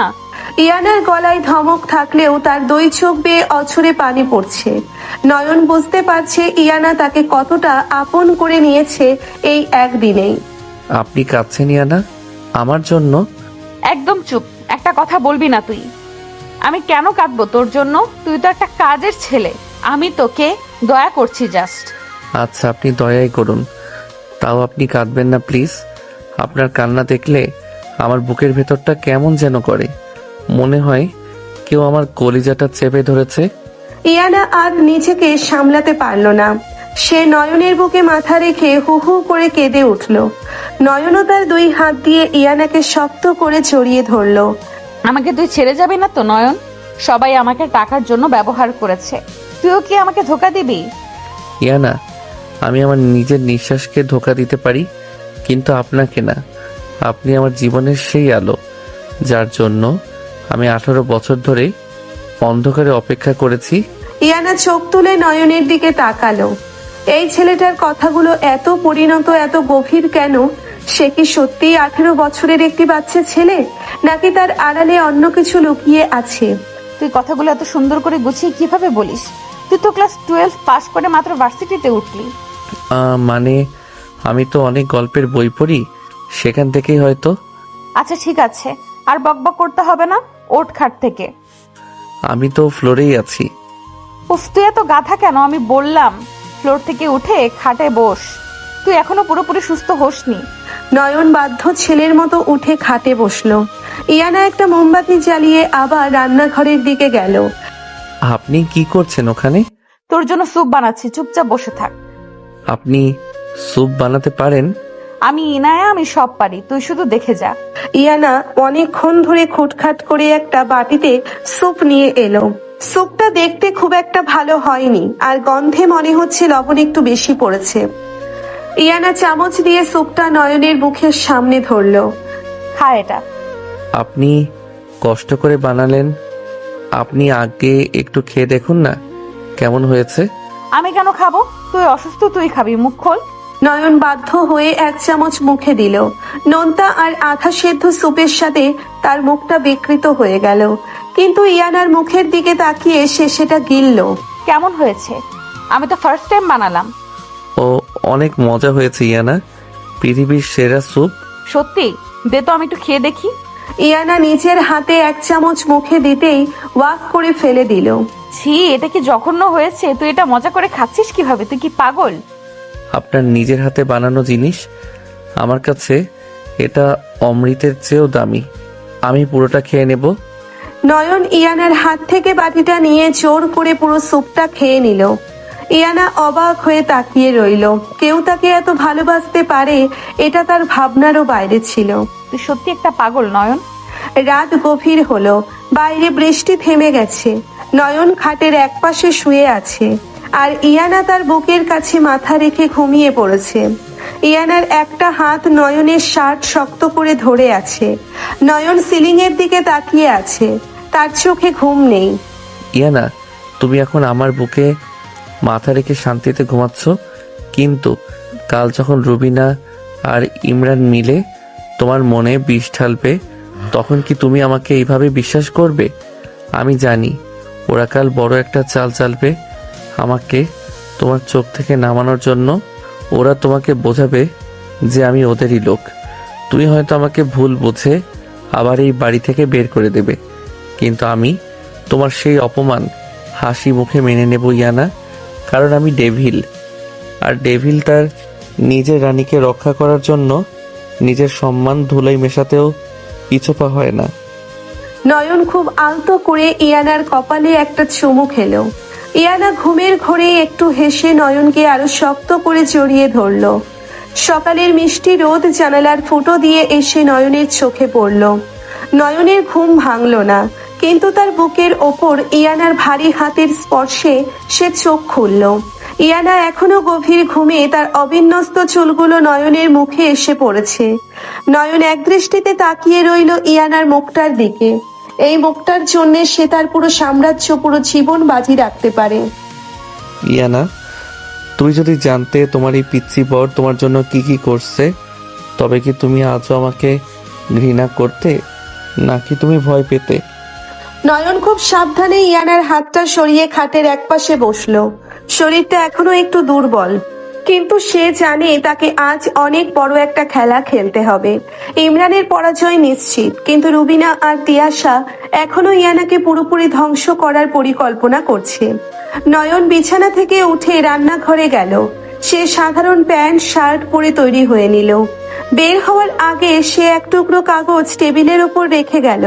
আমি একটু কাজে যাচ্ছি, দুপুরের খাবার আমি পাঠিয়ে দেব, তুমি দরজা খুলবে না। নয়ন বাইরে বেরিয়ে আসতেই দেখলো হাসিম নিচে গাড়িতে অপেক্ষা করছে। নয়ন গাড়িতে উঠতেই হাসিম গাড়ি টান দিল। বস, তিশা আর রুবিনা আজই ইয়ানা ম্যাডামের বাবার অফিসে যাচ্ছে। ওরা এমন কিছু ভুয়া ডকুমেন্ট তৈরি করেছে যা দেখলে আকবর সাহেব ইনায়াকে ত্যায্য করতে বাধ্য হবেন। করুক, ওদেরকে সেই সুযোগটাই আমি দিচ্ছি। তিয়াশা আর রুবিনা কতদূর যেতে পারে সেটা আমি দেখতে চাই।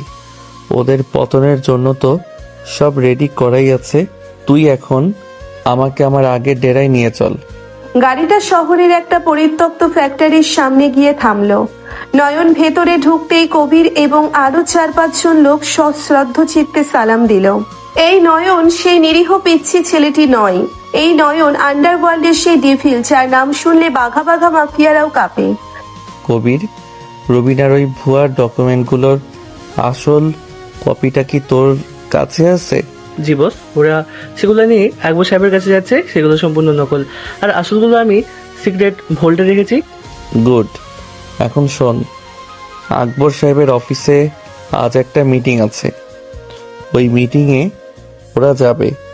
তুই ডুপ্লিকেট কপিগুলো ওদের ল্যাপটপে আপলোড করে দে, কিন্তু ফাইলগুলো এমনভাবে কোড করবি যাতে মিটিং চলাকালীন সময় সেগুলো ওপেন না হয়। যখন আকবর সাহেব সব শেয়ার হোল্ডারদের সামনে কাগজগুলো প্রেজেন্ট করতে যাবেন, ঠিক তখনই ফাইলগুলো যেন ওপেন হয়, কিন্তু তার ভেতর রবিনা আর তিয়াশার যাবতীয় কুকীর্তির প্রমাণ যেন দেখা যায়। বস, আপনি কি ওদেরকে নিজেদের ফাঁদে নিজে ফেলতে চাইছেন? ঠিক তাই, ওদেরকে মাটিতে নামানোর এটাই সেরা সময়। আর শোন, ইয়ানা আমার ব্যাপারে কোনো সন্দেহ যেন না পায়। ও যেন ভাবে যে সবটা কোনো দৈব ঘটনা। নয়ন আবার সেই নিরীহ বেশে ফিরে এলো। তার চুলে একটু জেল লাগানো, পোশাকটা একটু ঢিলেঢালা করলো। ফিরে এলো সেই ভাঙা ঘরে। ইয়ানা ততক্ষণে ঘুম থেকে উঠে গেছে। নয়নকে দেখে সে চিৎকার করে উঠল। তুই কোথায় গিয়েছিলি? আমি ঘুম থেকে উঠে তোকে না দেখে ভয় পেয়ে গেছিলাম। আমি তো আপনার জন্য ওষুধ আনতে গিয়েছিলাম। দেখুন তো আপনার শরীরটা কেমন লাগছে। নয়ন ইয়ানার কপালে হাত দিল। ইয়ানা নয়নের হাতটা সরিয়ে দিয়ে একটু লজ্জা পেল। আমার ঠিক আছে, তুই খেয়েছিস? না, আপনি খেয়ে নিন, আমি খাবো। ইয়ানা নয়নকে আর কিছু জিজ্ঞেস করলো না, কিন্তু তার মনের ভেতর খচখচানি কমছে না। রুবিনা চাচির একটি ফোন এসেছে সকালে। চাচি তাকে বলেছে সে আজই আকবর সাহেবকে প্রমাণ দেবে যে নয়ন একজন চোর এবং সে ইয়ানাকে ধোকা দিচ্ছে। ইয়ানার বুকটা ধড়পড় করছে। সে কি নয়নকে সত্যিই বিশ্বাস করতে পারছে? নয়ন শোন, আমাকে আজ বাড়িতে যেতে হবে। আমার বাবার সাথে আমার দেখা করতে হবে। কেন? ওরা আপনাকে অপমান করবে? করুক, তাও আমার যেতে হবে। আমি জানতে চাই ওরা আমার বিরুদ্ধে আর কি কি মিথ্যা সাজিয়েছে। তুই আমার সাথে চলবি? কিন্তু কোনো কিন্তু না, চল। ইয়ানা আর নয়ন আকবর সাহেবের অফিসে গিয়ে পৌঁছলো। অফিস জুড়ে তখন গম্ভীর পরিবেশ। বোর্ড মিটিং চলছে। ইয়ানা সোজা ভেতরে ঢুকে গেল। ভেতরে আকবর সাহেব, রুবিনা, তিয়াশা আর ইমরান সবাই উপস্থিত। রুবিনার হাতে এক গাদা ফাইল। তুই এখানে কেন এসেছিস ইয়ানা? ওই ভিখারিটার সাথে নিয়ে লজ্জা করে না তোর? লজ্জা আপনাদের করা উচিত বাবা। আপনারা কি প্রমাণ পেয়েছেন তা আমার সামনে বলুন। আমি কোনো ভুল করিনি। ইয়ানা, আমাদের উপর চিৎকার করিস না। এই দেখ, এই ফাইলগুলোই সাক্ষী দিচ্ছে যে তুই এই ছেলেটাকে নিয়ে আমার সব সম্পদ নয়ছয় করার প্ল্যান করেছিস। এমনকি এই ছেলেটা একটা চোর। রুবিনা ল্যাপটপটা ওপেন করতে গেল। আকবর সাহেব গম্ভীর গলায় বললেন, ডিপ্লে করো, দেখিও চরিত্র কেমন। নয়ন ইয়ানার পেছনে দাঁড়িয়ে আছে। তার চোখে মুখে কোনো ভয় নেই, বরং এক অদ্ভুত প্রশান্তি। রুবিনা ল্যাপটপটা প্রজেক্টরে কানেক্ট করলো। ল্যাপটপের স্ক্রিন প্রজেক্টরে বড় করে ভেসে উঠল। এই যে দেখুন, এখানে ইয়ানার স্বাক্ষর করা সব পেপার আছে। কিন্তু যেই সে ফাইলটা ওপেন করতে গেল, প্রজেক্টরে ফাইলগুলো ওপেন হলো ঠিকই, কিন্তু সেখানে ইয়ানার স্বাক্ষর করা কোনো পেপার নেই। সেখানে ভেসে উঠল রুবিনা আর শফিকের কথোপকথনের অডিও ভিডিও ক্লিপ, যেখানে তারা ইয়ানাকে পাগল প্রমাণ করার ষড়যন্ত্র করছে। এ কি? এগুলো মানে কি রুবিনা? না না, এটা আমাদের ফাইল না। এটা কিভাবে হলো? তিয়াশা, তুই কি করেছিস এসব? আম্মু, আমি তো কিছু জানি না, ফাইল তো তুমি বান্ডেল করছো। আকবর সাহেব গর্জে উঠলেন। তিনি ফাইলগুলো চেক করতে শুরু করলেন। তাতে ইয়ানাকে ছোট করার প্রমাণের বদলে রুবিনা আর তিয়াশার জালিয়াতির সব তথ্য প্রমাণ বেরিয়ে আসতে লাগলো। কোম্পানির টাকা কিভাবে তারা বিদেশে পাচার করেছে তার লিস্ট বেরিয়ে এলো। তোরা আমার এত বড় সর্বনাশ করলি। আর ইয়ানা, আমি তোকে ভুল বুঝেছিলাম। আকবর সাহেবের হাত থেকে চশমাটা নিচে পড়ে গেল। ইয়ানা স্তব্ধ হয়ে সব দেখছে। সে জানে না এটা কিভাবে হলো, কিন্তু তার মনের কোণে কোথাও একটা সন্দেহ দানা বাঁধছে। সে নয়নের দিকে তাকালো। নয়ন তখন জানালার দিকে তাকিয়ে আছে, যেন এই ঘটনার সাথে তার কোনো সম্পর্ক নেই। নয়ন, এই ঘটনা কি তুই করেছিস? তুই কিভাবে পারলি? তুই তো জানতেই না ওরা কি ফাইল রেডি করেছে। আঙ্কেল, এটা কোনো একটা ভুল বোঝাবুঝি। রুবিনা আন্টি এমনটা করতে পারেন না। তুই চুপ কর ইমরান। তোদের দুজনেরই আমি আসল রূপ বুঝে গেছি। তোদের জন্যই আজ আমার মেয়ের সাথে আমার সম্পর্ক খারাপ হয়েছে। তোদের সব শেয়ার আমি এই মুহূর্তে বাতিল করছি। না ভাইজান, আপনি এমনটা করবেন না। ইয়ানা, তুই কিছু বল। তুই তো আমাকে মা বলতিস। মা হওয়ার যোগ্যতা আপনারা কবেই হারিয়েছেন চাচি। যে মেয়েকে তার বাবা অপমান করে বের করে দেয়, সেই মেয়ের কষ্ট আপনারা আনন্দ হিসেবে নিয়েছিলেন। আজ নিজেরা বিপদে পড়লে মাটা খুঁজে পাচ্ছেন। আকবর সাহেব চেয়ার থেকে উঠে ইয়ানার সামনে এলেন। তার দুই চোখ ভিজে গেছে। ইয়ানা, আমাকে মাফ করে দে মা। আমি টাকার মোহে অন্ধ হয়ে গিয়েছিলাম। তোকে আমি কোনোদিন নিজের মেয়ে হিসাবে দেখতে পারিনি। আমি দেখেছি আমার অহংকারের অংশ হিসাবে। বাবা, ক্ষমা চাইবেন না। আপনি ভুল করেছেন, সেই ভুলের সাজা আপনি পেয়ে গেছেন। কিন্তু এখন আমার কি করা উচিত তা আমি নিজেই জানি। ইয়ানা, নিচে চলো এখান থেকে। এখানে আর থাকার মানে নেই। ইয়ানা, এই ছেলেটাকে তুই ওকে বিয়ে করেছিস? জি বাবা, সে আমার স্বামী নয়ন। আকবর সাহেব নয়নের দিকে তাকালেন। নয়নের শান্ত নিরীহ মুখটা দেখে তিনি অবাক হলেন। তিনি তো ভেবেছিলেন মেয়ে কোনো বকাটে ছেলে বিয়ে করেছে, কিন্তু এই ছেলেটার চোখে মুখে এক অদ্ভুত আভিজাত্য। নয়ন, তুই ইয়ানাকে ভালো রেখো। আমি জানি না তুমি কে, কিন্তু ইয়ানা তোকে নিয়ে এসেছে মানে ওর কিছুই তো একটা বিশেষ গুণ তুই দেখেছিস। জি আঙ্কেল, আমি ওকে আমার জীবনের চেয়েও বেশি ভালোবাসি। নয়ন আর ইয়ানা অফিস থেকে বেরিয়ে এলো। বাইরে তখন প্রচুর রোদ। ইয়ানা নয়নের হাতটা ধরলো। নয়ন, তুই কি আজ ওই ফাইলগুলো বদলে দিয়েছিলি? আপনি কি বলছেন ইয়ানা? আমি তো আপনার পেছনে দাঁড়িয়েছিলাম। আপনি তো দেখলেন ল্যাপটপ তো রুবিনা চাচির হাতে ছিল। আমি জানি না তুই কিভাবে করেছিস, কিন্তু আমি জানি তুই কিছু একটা করেছিস। তুই কে নয়ন? তুই তো কোনো সাধারণ ছেলে না। আমি একজন সাধারণ ছাত্র যে আপনাকে ভালোবাসে। আপনার মনে এই সন্দেহগুলো কেন আসছে ইয়ানা? আপনি কি আমাকে বিশ্বাস করেন না? বিশ্বাস করি, কিন্তু তুই যেভাবে আমাকে সব বিপদ থেকে বাঁচাচ্ছিস তাতে আমার মনে হচ্ছে আমি তোর মতো একটা মানুষকে ডিজার্ভ করি না। আমাকে ডিজার্ভ করার জন্য শুধু ভালোবাসা লাগে, আর কিছু না। চল, আজ খুব ভালো করে খাবো। অনেকদিন পর আপনার বাবার কোম্পানি থেকে আপনি মুক্তি পেয়েছেন। আজ সেলিব্রেশন হবে। নয়ন ইয়ানাকে নিয়ে একটা রেস্টুরেন্টে গেল। সেখানে তারা অনেকক্ষণ গল্প করলো, কিন্তু হঠাৎ ইয়ানার ফোনে একটা কল এলো। অচেনা নাম্বার। হ্যালো, কে বলছেন? ইয়ানা ম্যাম, আমি ইন্সপেক্টর রফিক বলছি। আপনার স্বামীর ব্যাপারে কিছু তথ্য আমাদের কাছে এসেছে। আপনি কি একটু দেখা করতে পারবেন? আমার স্বামীর ব্যাপারে কি তথ্য? ওনার আসল পরিচয় আমাদের কাছে পরিষ্কার না। উনি যা দেখাচ্ছেন উনি তা নন। আপনি কি আপনার স্বামীর ব্যাপারে পুরো সত্যটা জানেন? আমি আসছি, আমাকে সময় দিন। ইয়ানা ফোনটা কেটে দিল। তার হাত কাঁপছে। নয়ন কফিতে চুমুক দিয়ে খুব স্বাভাবিক ভঙ্গিতে বলল, কার ফোন ছিল ইয়ানা? এক পুলিশ অফিসারের। তারা বলছে আমার তোর ব্যাপারে কিছু সন্দেহ আছে। সন্দেহ? কিসের সন্দেহ? আমি জানি না। আমি আজ দেখা করব। আমি সব সত্যি জানতে চাই নয়ন। রফিক, তুই আমার রানীকে আমার বিরুদ্ধে উস্কে দিচ্ছিস? তোর ধৃষ্টতা তো কম না। ঠিক আছে, দেখা যাক তুই কত দূর যেতে পারিস। নয়নের চোয়াল শক্ত হয়ে এলো। সে বুঝতে পারছে আজ রাতটা ইয়ানার সাথে তার সম্পর্ক পরীক্ষার রাত। যদি সে রফিককে আটকাতে না পারে তবে ইয়ানার বিশ্বাস হয়তো চিরকালের মতো ভেঙে যাবে। ইয়ানা যখন পুলিশ স্টেশনের গেটের সামনে দাঁড়ালো তখন তার দুপা কাঁপছে। এক হাতে তার হ্যান্ডব্যাগ, অন্য হাতে ফোন। নয়ন পাশে নেই। আজ সকালে বের হওয়ার পর সে আর ফোন ধরেনি। পুলিশের সাথে দেখা করার কথা শোনার পর থেকেই ইয়ানার বুকের ভেতরটা খালি খালি লাগছে। সে কি ভুল করছে? নয়ন কি সত্যিই কোনো অপরাধী?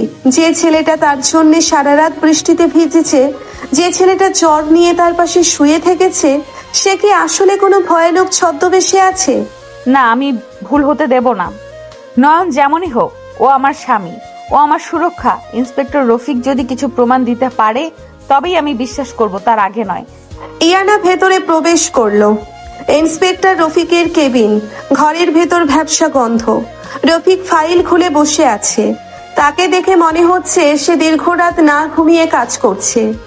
বসুন ইয়ানা ম্যাম, আমি জানি আপনি খুব দ্বিধায় আছেন।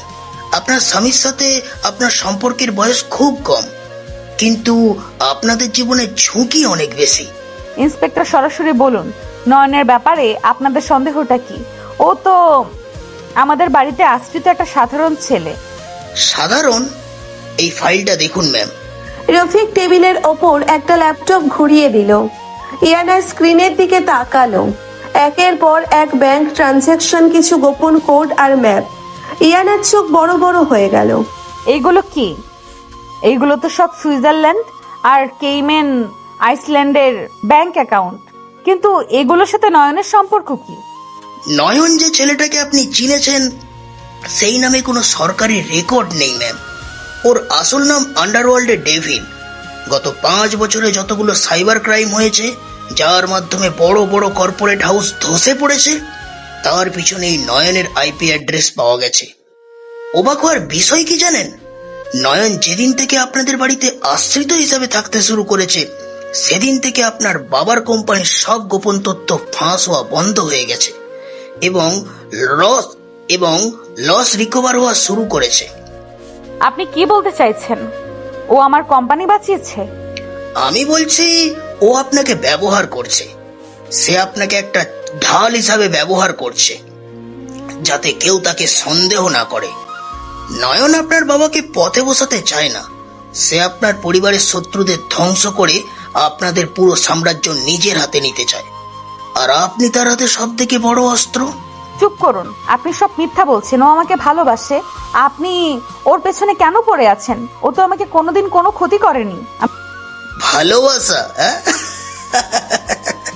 ইয়ানা ম্যাম, ডেভিল কোনোদিন কাউকে ভালোবাসতে পারে না। সে শুধু তার শিকারকে নিজের কাছে আটকে রাখতে পারে। আজ রাতে নয়নের একটা গোপন মিটিং আছে। ওই মিটিং এ সে সব তথ্য প্রমাণ সহ তার শত্রুদের শেষ করে দেবে। আপনি চাইলে আজ রাতে নিজে গিয়ে দেখতে পারেন ও কি করছে। আমি কোনো জোর করছি না, কিন্তু একজন নারী হিসেবে আপনাকে সাবধান করা আমার দায়িত্ব।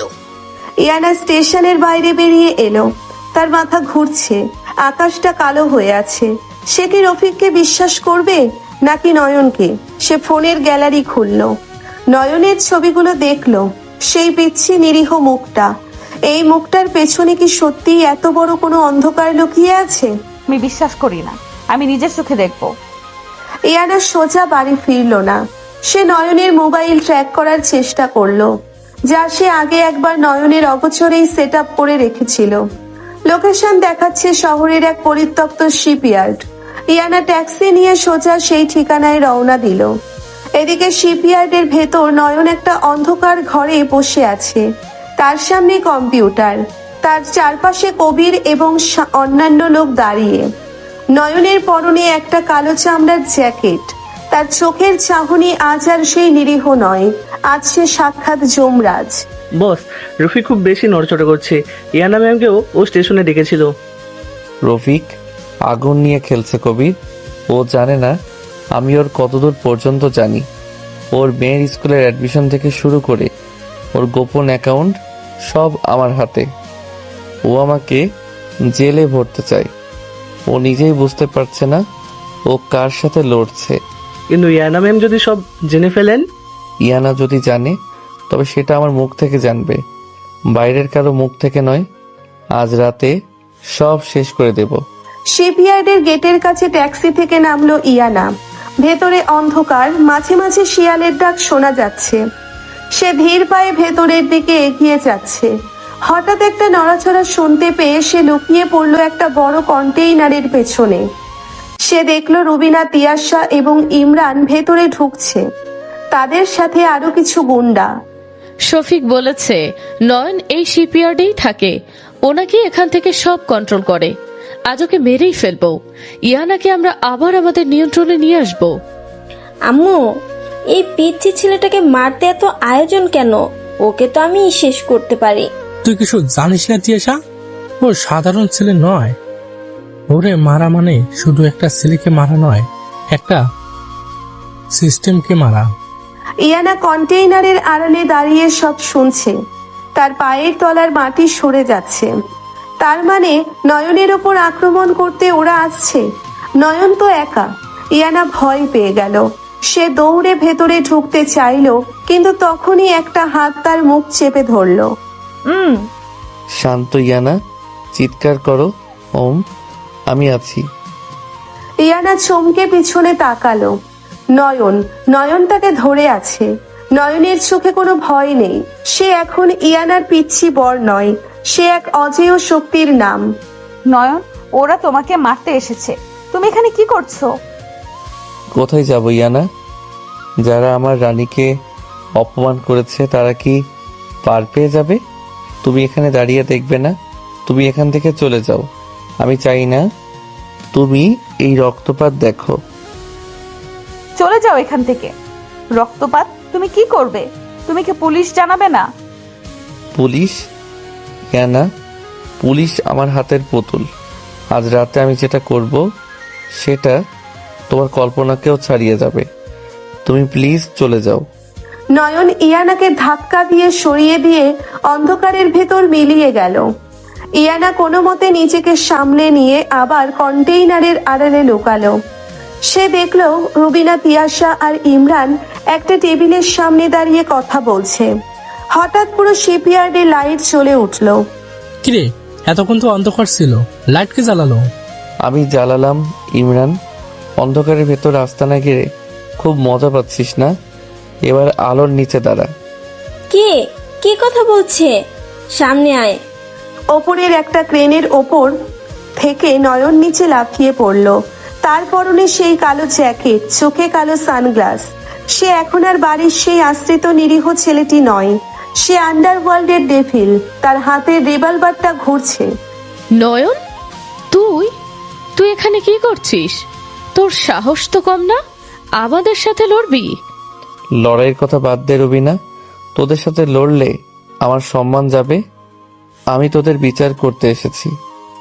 আজ আমার রানীর চোখের এক ফোঁটা পানির মূল্য তোদের পুরো পরিবারের সম্পত্তির চেয়েও বেশি। ফাজিল পোলা, এত বড় সাহস! ধর তোরা ওকে। গুন্ডারা নয়নের দিকে তেড়ে গেল। ইয়ানা কন্টেইনারের আড়াল থেকে দেখছে নয়ন কেমন করে একটা বাঘের মতো লড়ছে। তার প্রতিটি মুভমেন্ট এত নিখুঁত, এত দ্রুত যে কেউ তাকে ধরতেই পারছে না। নয়ন কোনো বন্দুকের গুলি ব্যবহার করলো না। সে শুধু তার শারীরিক দক্ষতা দিয়ে গুন্ডাদের একে একে মাটিতে আছাড় মারছে। এটা কি আমার নয়ন? এই পিচ্চি ছেলেটা এত শক্তিশালী? ও আসলে কোনো মার্শাল আর্ট মাস্টার? ও কি কোনো মার্শাল আর্ট মাস্টার? নয়ন লড়তে লড়তে রুবিনার সামনে এসে দাঁড়ালো। রুবিনা ভয়ে কাঁপছে। ইয়ানাকে পাগল প্রমাণ করার নাটক করেছিলে তাই না? এই নে তোর বানানো সব ফাইল আমার ল্যাপটপে। এবার তুই নিজেই পাগল হয়ে যা। নয়ন তার ল্যাপটপটা রুবিনার সামনে মেলে ধরলো। ল্যাপটপে রুবিনার নিজের করা জালিয়াতির ভিডিও চলছে। তিয়াশা আর ইমরান দুজনেই থমকে গেল। এটা কি করে সম্ভব? তুই এসব কিভাবে জানলি? তুই তো আমাদের বাড়িতে থাকা একটা আশ্রিত কাজের ছেলে মাত্র। আশ্রিত ছেলে? আমি তোদের মতো গাধাদের পড়াশোনা করাই ইমরান। ইয়ানা আমার সব, আর আমার সবের ওপর যে নজর দেবে তাকে আমি এই পৃথিবীতে আর থাকতে দেব না। নয়ন ইমরানকে সজোরে একটা ঘুষি মারলো। ইমরান ছিটকে পড়ল। নয়ন এবার ইয়ানার দিকে একবার তাকালো। ইয়ানা অন্ধকারে দাঁড়িয়ে কাঁপছে। নয়ন জানে ইয়ানা দেখছে, সে জানে এই মুহূর্তটা ইয়ানার মনের ভেতর কোনো দাগ ফেলবে, কিন্তু তার কিছু করার নেই। তুই মরবি নয়ন। পুলিশ আসছে। পুলিশ আমাকে ফোন করেছে। পুলিশ? রফিক, সে তো আসার পথেই অ্যাক্সিডেন্ট করেছে। তার গাড়ির ব্রেক আমি কাল রাতেই কেটে দিয়েছিলাম। সে এখন হাসপাতালে। তোরা কার উপর ভরসা করে আছিস? ইয়ানা এবার আর স্থির থাকতে পারলো না। সে কন্টেইনারের আড়াল থেকে বেরিয়ে এলো। থামো নয়ন, থামো। নয়ন ইয়ানাকে দেখে থমকে গেল। তার সব ডেভিল ভাবসাব মুহূর্তে যেন বাষ্প হয়ে উড়ে গেল। সে ইয়ানার দিকে তাকাতেই তার চোখের কোণায় আবার সেই অসহায়ত্ব ফুটে উঠল। ইয়ানা, তুমি এখানে? আমি তো তোমাকে বললাম চলে যেতে। আমি চলে যাব না নয়ন, তুমি এগুলো কি করছো? এই মারামারি, এই আন্ডারওয়ার্ল্ড, এসব কি? তুমি কি সত্যি কোনো অপরাধী? আমি অপরাধী নই ইয়ানা, আমি জাস্ট ওদের সাথে ওদের ভাষায় কথা বলছি। এরা তোমাকে মারতে চেয়েছিল, এরা তোমাকে শেষ করে দিতে চেয়েছিল। আমি কি চুপচাপ দেখবো? ইয়ানা, বিশ্বাস করিস না ওকে, ও একটা খুনি, ও আমাকে মেরে ফেলবে। তুই চুপ কর ইমরান, তোর কথা আমি আর শুনতে চাই না। নয়ন, তুমি কি আমাকে সত্যি বলনি তুমি কে? কেন তুমি আমার সাথে এত বড় অভিনয় করলে? অভিনয় করিনি ইয়ানা, আমি তোমাকে ভালোবেসেছি।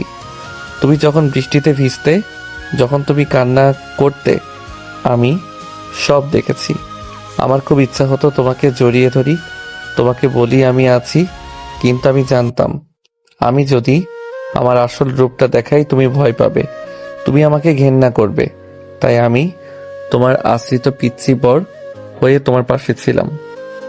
ইয়ানা নয়নের দিকে এগিয়ে গেল। সে নয়নের চোখের পানি নিজের হাত দিয়ে মুছে দিল। তুমি কি মনে করো আমি ভয় পাবো? আমি আজ প্রথম দেখলাম একজন ছেলে তার ভালোবাসার মানুষকে পাওয়ার জন্য কত দূর যেতে পারে। তুমি কি অপরাধী? হ্যাঁ তুমি অপরাধী, কিন্তু কার জন্য? আমার জন্য। আপু, তুই পাগল হয়ে গেছিস? ও তো ক্রিমিনাল। চুপ কর তিয়াশা, ক্রিমিনাল কে সেটা সময় বলবে। আজ রাতে নয়ন কাউকে মারবে না। নয়ন, চলো এখান থেকে। ইয়ানা, কিন্তু রুবিনা, তিয়াশা? আমি পুলিশের হাতেই ওদের দেব। আমি জানি তুমি রফিকের গাড়ি অ্যাক্সিডেন্ট করিয়েছ, কিন্তু আমার জন্য আর কোনো রক্ত ছাড়ানো চলবে না। চলো নয়ন। নয়ন ইয়ানার হাতটা শক্ত করে ধরল। সে বুঝতে পারছে ইয়ানা তাকে গ্রহণ করেছে। তার অতীতের অন্ধকার রূপ জেনেও ইয়ানা তাকে প্রত্যাখ্যান করেনি। রুবিনা আর তিয়াশা তখন মাটিতে বসে কাঁদছে। নয়ন তাদের দিকে একবার তাকালো, তার ডেভিল হাসিটা আবার ফিরে এলো। আজকের জন্য বেঁচে গেলি, কাল সকালে যখন পুলিশ আসবে তখন নিজেদের সব ফাইল তৈরি রাখিস, কারণ আমি জানি না এরপর আমি আর কতটা দয়ালু থাকবো। নয়ন ইয়ানাকে নিয়ে শিপইয়ার্ড থেকে বেরিয়ে এলো। ইয়ানা নয়নের বাইকের পেছনে বসলো। বাইকটা যখন চলতে শুরু করলো তখন ইয়ানা নয়নকে শক্ত করে জড়িয়ে ধরলো। নয়ন, হুম? নয়ন, তুই কি সত্যি আমাকে ছেড়ে যাবি না? ইয়ানা, মৃত্যু আমাকে তোমার থেকে আলাদা করতে পারবে না। আমি তোমার জন্য স্বর্গ থেকে নরক সবখানে যেতে রাজি। ইয়ানা নয়নের কাঁধে মুখ রাখলো। আকাশ পরিষ্কার হয়ে আসছে। কালকের বৃষ্টির পর আজ ভোরে এক নতুন সূর্য উঠছে। ইয়ানা বুঝতে পারছে তার জীবনের নতুন অধ্যায় শুরু হলো, কিন্তু এই অধ্যায় কি সত্যিই এত সহজ হবে? রুবিনা আর তিয়াশা কি বসে থাকবে? আর রফিক কি নয়নের এই ডেভিল রূপের কথা জেনে যাবে না? নয়ন বাইক থামালো তাদের সেই ভাঙা ঘরের সামনে। নয়ন নামলো, কিন্তু ইয়ানা নড়লো না। সে নয়নের জ্যাকেটটা টেনে ধরলো। আমাকে একা ছেড়ে যাবি না তো? না ইয়ানা, আমি আছি, চিরকাল থাকবো। নয়ন ইয়ানাকে বাইক থেকে নামালো। দুজনে ঘরের ভেতরে ঢুকলো। ঘরটা এখনো সেই পুরনো, কিন্তু আজ এখানে নয়ন আর ইয়ানার ভালোবাসার এক অমোঘ টান কাজ করছে। নয়ন ইয়ানার হাতে এক কাপ চা তুলে দিল।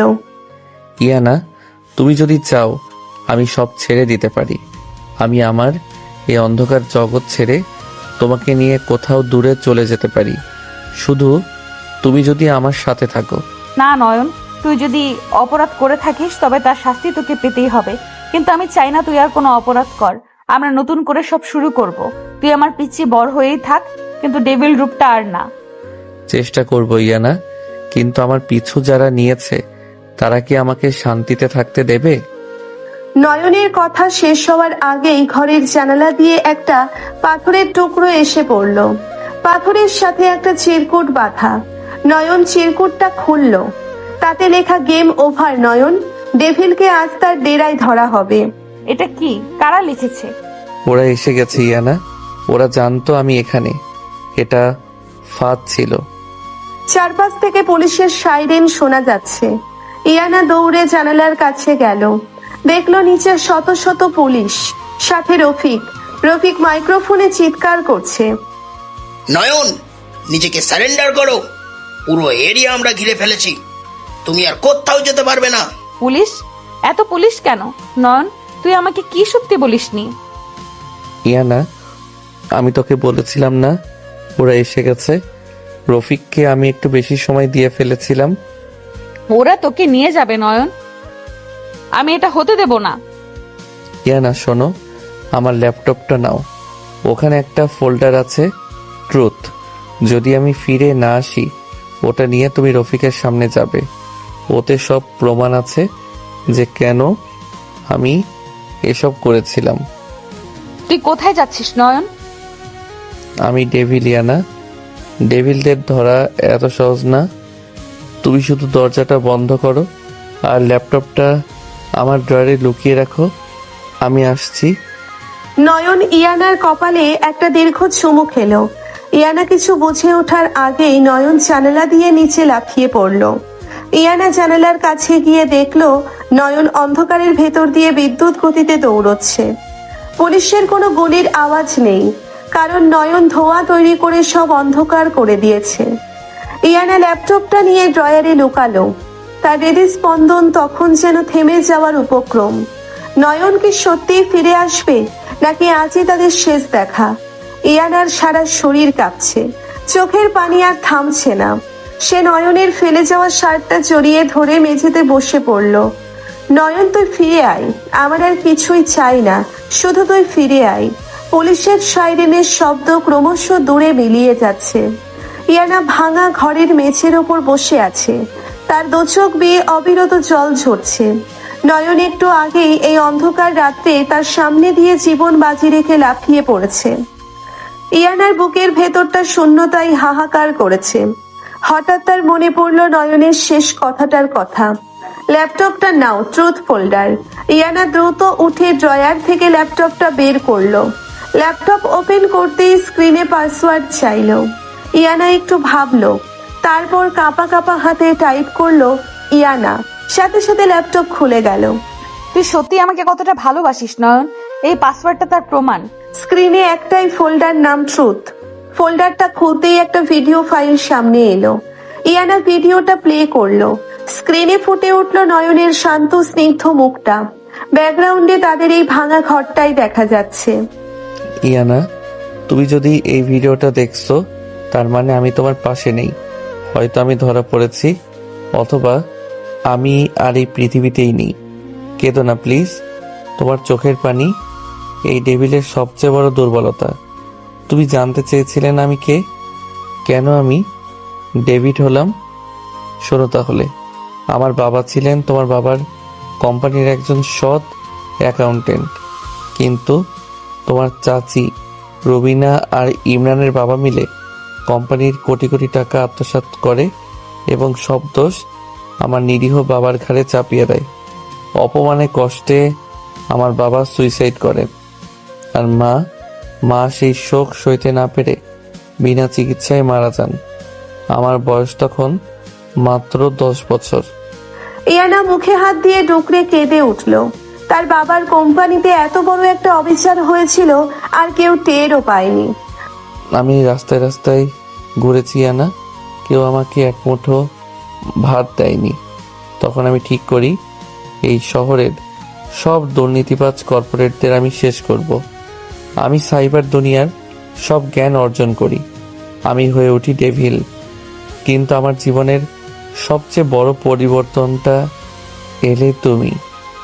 একদিন তোমার বাবার অফিসে আমি কাজ খুঁজছিলাম, সিকিউরিটি গার্ড আমাকে ঘাড় ধাক্কা দিয়ে বের করে দিচ্ছিল। তুমি তখন সেখানে ছিলে। তুমি ওই গার্ডকে ধমক দিয়ে আমাকে একটা প্যাকেট খাবার আর কিছু টাকা দিয়েছিলে। তুমি সেদিন আমার চোখের দিকে তাকিয়ে একটা মিষ্টি হাসি দিয়েছিলে। ওই হাসিটাই আমাকে বাঁচিয়ে রেখেছিল ইয়ানা।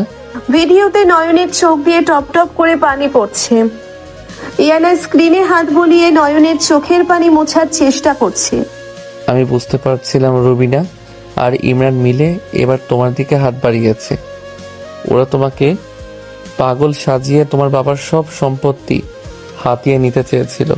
আমি তোমাকে ওদের নোংরা হাত থেকে বাঁচানোর জন্যই ওই আশ্রিত পিচ্ছি ছেলেটার নাটক করেছিলাম। আমি চেয়েছিলাম তুমি আমাকে ঘেন্না করো, দূরে থাকো, কিন্তু নিরাপদে থাকো। কিন্তু তুমি যে আমাকে ভালোবেসে ফেলবে, আমাকে এত আপন করে বুকের ভেতর লুকিয়ে রাখবে, সেটা আমি ভাবতেও পারিনি। ইয়ানা, এই ল্যাপটপে রুবিনা, তিয়াশা, ফাহাদ আর ইমরানের সমস্ত ব্যাংক জালিয়াতি, মানি লন্ডারিং আর খুনের প্রমাণ আছে। এগুলো রফিককে দিও। আর হ্যাঁ, আমি কোনোদিন কোনো নিরীহ মানুষকে খুন করিনি। আমি শুধু ওদের কালো টাকা হ্যাক করে গরিবদের মাঝে বিলিয়ে দিয়েছি। তুমি ভালো থেকো আমার রানী। তোমার এই পিচ্ছি বর তোমাকে অনেক ভালোবাসে। ভিডিওটা শেষ হয়ে গেল। ইয়ানা ল্যাপটপটা বুকে জড়িয়ে ধরে হাউমাউ করে কাঁদতে লাগলো। না, আমি তোকে কিছু হতে দেব না নয়ন। তুই আমার, শুধু আমার। আমি আসছি তোর কাছে। ভোরের আলো ফুটতে শুরু করেছে। ইয়ানা ল্যাপটপটা একটা ব্যাগে ঢুকিয়ে পাগলের মতো দৌড়ে বাইরে এলো। একটা রিক্সা নিয়ে সোজা চলে গেল সেন্ট্রাল পুলিশ স্টেশনে। স্টেশনের ভেতরে তখন বিশাল হট্টগোল। রফিক তার কেবিনে বসে আছে। সামনে হাতকড়া পরা অবস্থায় বসে আছে ইমরান, রুবিনা আর তিয়াশা। তোমাদের ডেভিল তো পালিয়ে গেল, কিন্তু তোমরা কোথায় পালাবে? গত রাতে সব অবৈধ অস্ত্র আর চোরাচালানের ডকুমেন্টস আমরা তোমাদের সিপায়ার থেকে পেয়েছি। ইন্সপেক্টর সাহেব, আমরা কিছু করিনি, সবই নয়নের কাজ। ওই ডেভিল আমাদের ফাঁসিয়েছে। হ্যাঁ স্যার, ওই পিচ্চি ছেলেটা একটা আস্ত শয়তান। ও ইয়ানাকেও ব্ল্যাকমেল করে বিয়ে করেছে। আমরা নির্দোষ।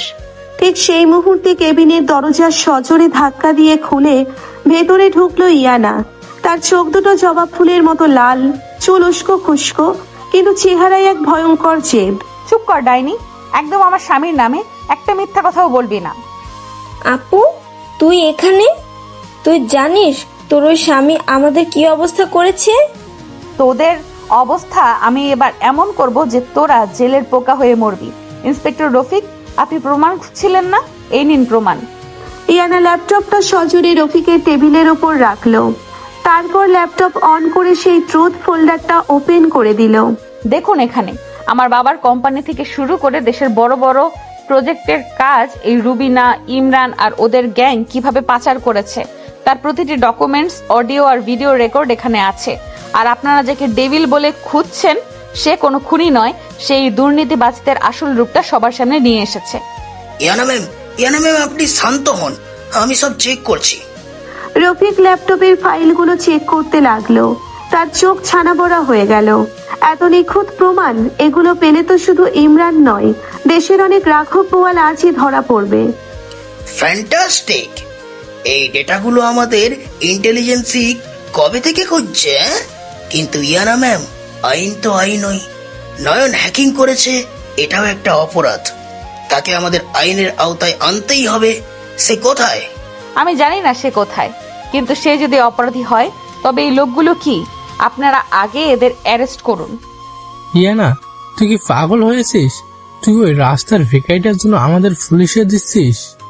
হ্যাঁ দিচ্ছি, কারণ এই ভিখারিটা তোদের মতো বেইমান না। ও আমার স্বামী, আর আমার স্বামীর দিকে যে আঙুল তুলবে আমি তার হাত কেটে ফেলবো।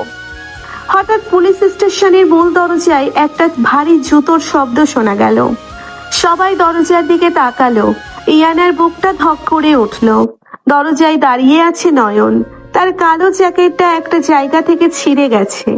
বাম হাত দিয়ে রক্ত ঝরছে। মুখটা ফ্যাকাশে, কিন্তু চোখের সেই ধারালো দৃষ্টিটা এখনো অটুট। নয়ন! ইয়ানা পাগলের মতো ছুটে গিয়ে নয়নকে জড়িয়ে ধরল।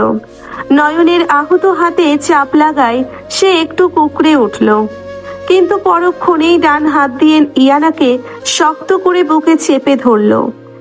আহ ইয়ানা, এত শক্ত করে ধরলে তো আমি মরেই যাব। তুই এখানে কেন এসেছিস বোকা ছেলে?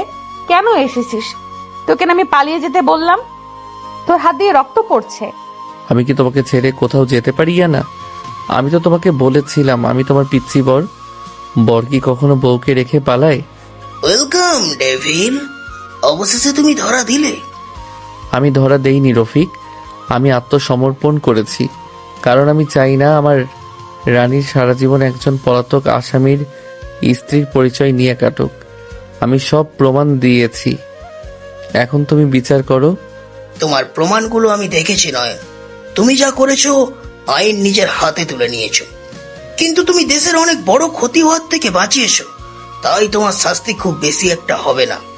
আর এই শুয়োরগুলোকে আমি আজ ওই রিমান্ডে পাঠাচ্ছি। কনস্টেবল, নিয়ে যাও এদের। না, ছেড়ে দিন আমাকে, আমি কিছু করিনি। ইয়ানা মা, আমাকে বাঁচা। তোর বাবাকে বল আমাকে বাঁচাতে। বাবা তোমাদের সাথে কোনো সম্পর্ক রাখবে না চাচি, নিজেদের পাপের শাস্তি ভোগ করো। পুলিশ ইমরান, রুবিনা আর তিয়াশাকে টেনে হিঁচড়ে লকআপের দিকে নিয়ে গেল। রফিক নয়নের দিকে এগিয়ে এলো। নয়ন, তোমার হাত থেকে প্রচুর রক্ত পড়ছে, আগে আগে হাসপাতালে চলো। আমি ওর সাথে যাব, ওকে আমি একা ছাড়বো না। হাসপাতালে নয়নের হাতে ব্যান্ডেজ করা হলো। বুলেটটা শুধু হাত ছুঁয়ে বেরিয়ে গেছে, তাই খুব একটা বড় ক্ষতি হয়নি। নয়ন হাসপাতালের বেডে শুয়ে আছে, ইয়ানা তার পাশে বসে আছে। নয়নের ডান হাতটা নিজের দু হাতে শক্ত করে ধরে আছে। ইয়ানার চোখ এখনো ভেজা। ইয়ানা, তুমি এখনো কাঁদছো? এই ডেভিলের তো কিছু হয়নি। একদম ডেভিল শব্দটা উচ্চারণ করবি না, তুই ডেভিল হবি শত্রুদের জন্য। আমার কাছে তুই শুধু আমার বোকা, নিরীহ আর পিচ্চি স্বামী। তুই আমাকে কতটা ভয় পাইয়ে দিয়েছিস জানিস? আমি জানি ইয়ানা, আমাকে মাফ করে দাও, আমি আর কখনো তোমাকে ছেড়ে যাব না। হঠাৎ কেবিনের দরজা খুলে ভেতরে ঢুকলেন আকবর সাহেব, সাথে সালমা বেগম আর দাদিমা। ইয়ানা অবাক হয়ে তাদের দিকে তাকালো। ইয়ানা মা আমার। আকবর সাহেব দৌড়ে এসে ইয়ানাকে বুকে জড়িয়ে ধরলেন। তিনি হাউমাউ করে কাঁদছেন। আমাকে তুই মাফ করে দে মা, আমি টাকার মোহে অন্ধ হয়ে নিজের ভাই, বউ আর ওই ইটোর ইমরানকে বিশ্বাস করেছিলাম। আজ পুলিশ আমাকে সব বলেছে। এই নয়ন বাবা যদি না থাকতো তাহলে আজ আমি রাস্তার ভিখারি হয়ে যেতাম। আমার মেয়েকে আমি কতদিন বুকে জড়াইনি। তুই আয় মা, আমার বুকে আয়। ইয়ানা তার মায়ের বুকে মুখ লুকিয়ে ডুকরে কেঁদে উঠল। দীর্ঘদিনের জমে থাকা অভিমান আজ এক নিমেষেই ধুয়ে মুছে গেল। দাদিমা এগিয়ে এসে নয়নের মাথায় হাত বুলিয়ে দিলেন। ভাই নয়ন, তুই আমাদের পরিবারের সম্মান বাঁচিয়েছিস। আমি বুড়ি মানুষ, তোকে ছোট লোক বলেছিলাম, আমাকে তুই ক্ষমা করে দিস ভাই। দাদিমা, আপনি এসব কি বলছেন? আপনি তো আমার গুরুজন। আর আঙ্কেল, ইয়ানা আমার স্ত্রী, ওর সম্মান আর আপনার সম্মান রক্ষা করা তো আমার দায়িত্ব। তুই শুধু আমার মেয়ের জামাই না, তুই আজ থেকে আমার নিজের ছেলে। তোকে আমি আমার সব ব্যবসা বুঝিয়ে দেবো, তুই আর ইয়ানা মিলে সব সামলাবি। বাবা, নয়ন তো পড়া শেষ করেনি, ও ভার্সিটিতে পড়ে। ও আগে ওর পড়াশোনা শেষ করবে, তারপর ব্যবসা। ইয়ানা, আমি তো হ্যাকিংয়ে অলরেডি পিএইচডি লেভেলের। একদম চুপ, তুই বই খাতা নিয়ে আবার ভার্সিটিতে যাবি, আর আমি তোকে পড়াবো। আমি তোর লেকচারার ছিলাম, মনে আছে? ইয়ানার ধমক শুনে পুরো ঘর হাসিতে ফেটে পড়ল। নয়ন একটা লাজুক হাসি দিয়ে মাথা নিচু করে ফেলল। 6 মাস পর আকবর সাহেবের বিশাল প্রাসাদের ছাদ। সন্ধ্যা নেমে এসেছে, চারিদিকে লাল আলোয় ছেয়ে গেছে। নয়ন একটা ইজি চেয়ারে বসে বই পড়ছে। তার পরনে একটা সাদা টি শার্ট আর ট্রাউজার। তাকে দেখলে কেউ ঘুণাক্ষরেও বুঝতে পারবে না যে এই ছেলে একদিন পুরো আন্ডারওয়ার্ল্ড কাঁপিয়ে দিয়েছিল। ইয়ানা একটা কফির মগ হাতে ছাদে এলো। তার পরনে একটা নীল শাড়ি, চুলগুলো খোলা, বাতাসে চুলগুলো উড়ছে। কি রে পিচ্ছি, সারাদিন বইয়ে মুখ গুজে আছিস কেন? তোর কি বউয়ের দিকে তাকানোর কোনো সময় নেই? নয়ন মুচকি হেসে বইটা বন্ধ করে টেবিলে রাখলো। সে ইয়ানার হাত থেকে কফির মগটা নিয়ে নিচে রাখলো এবং ইয়ানার কোমর ধরে তাকে নিজের কোলের ওপর বসিয়ে নিল। আমার বউ তো এত সুন্দর যে তার দিকে তাকালে আমার আর বইয়ের পাতায় মন বসবে না। তখন যদি পরীক্ষায় ফেল করি, তুমি তো আমাকে বাড়ি থেকে বের করে দেবে। ফাজিল হয়েছিস খুব, তাই না? ইয়ানা নয়নের কলার ধরে একটা আলতো টান দিল। নয়ন ইয়ানার চোখের দিকে তাকালো। সেই চোখে এখন আর কোনো অভিমান নেই, আছে শুধু এক গভীর সমুদ্রের মতো ভালোবাসা। ইয়ানা, তুমি আমাকে কতটা ভালোবাসো? জানি না, তবে এটুকু জানি তুই যদি আবার ওই অন্ধকার জগতে ফিরে যাস, আমি তোকে নিজের হাতে খুন করব। এই তো আমার রাগী বউ, আমি কোথাও যাব না ইয়ানা। আমার পুরো জগৎ তো এখন তোমার এই চোখের মাঝেই আটকে আছে। নয়ন খুব আলতো করে ইয়ানার কপালে একটা চুমু খেলো। ইয়ানা চোখ বন্ধ করে নয়নের বুকে মাথা রাখলো। নয়নের বুকের ধুকপুকানি শুনতে শুনতে ইয়ানা ফিসফিস করে বলল, জানিস নয়ন, তুই আসলে একটা ডেভিল। তুই খুব সপ্তপর্ণে আমার রাগী মনের সব অভিমান হ্যাক করে নিয়েছিস। তুই আমার সেই পিচ্চি ডেভিল বর, যাকে ছাড়া আমি এক মুহূর্ত বাঁচতে পারবো না। আর তুমি আমার সেই সিনিয়র বউ, যার একটু হাসির জন্য এই ডেভিড পুরো দুনিয়া জ্বালিয়ে দিতে পারে। শেষ বিকেলের পরন্ত রোদ তাদের দুজনকে আষ্টে পৃষ্ঠে জড়িয়ে ধরলো। দীর্ঘ কষ্ট, অপমান আর ভুল বোঝাবুঝির পর অবশেষে ভালোবাসা তার আপন ঠিকানা খুঁজে পেল। এক নিরীহ ডেভিলের নিঃস্বার্থ ভালোবাসা জয় করে নিল এক রাগী অভিমানী মেয়ের হৃদয়।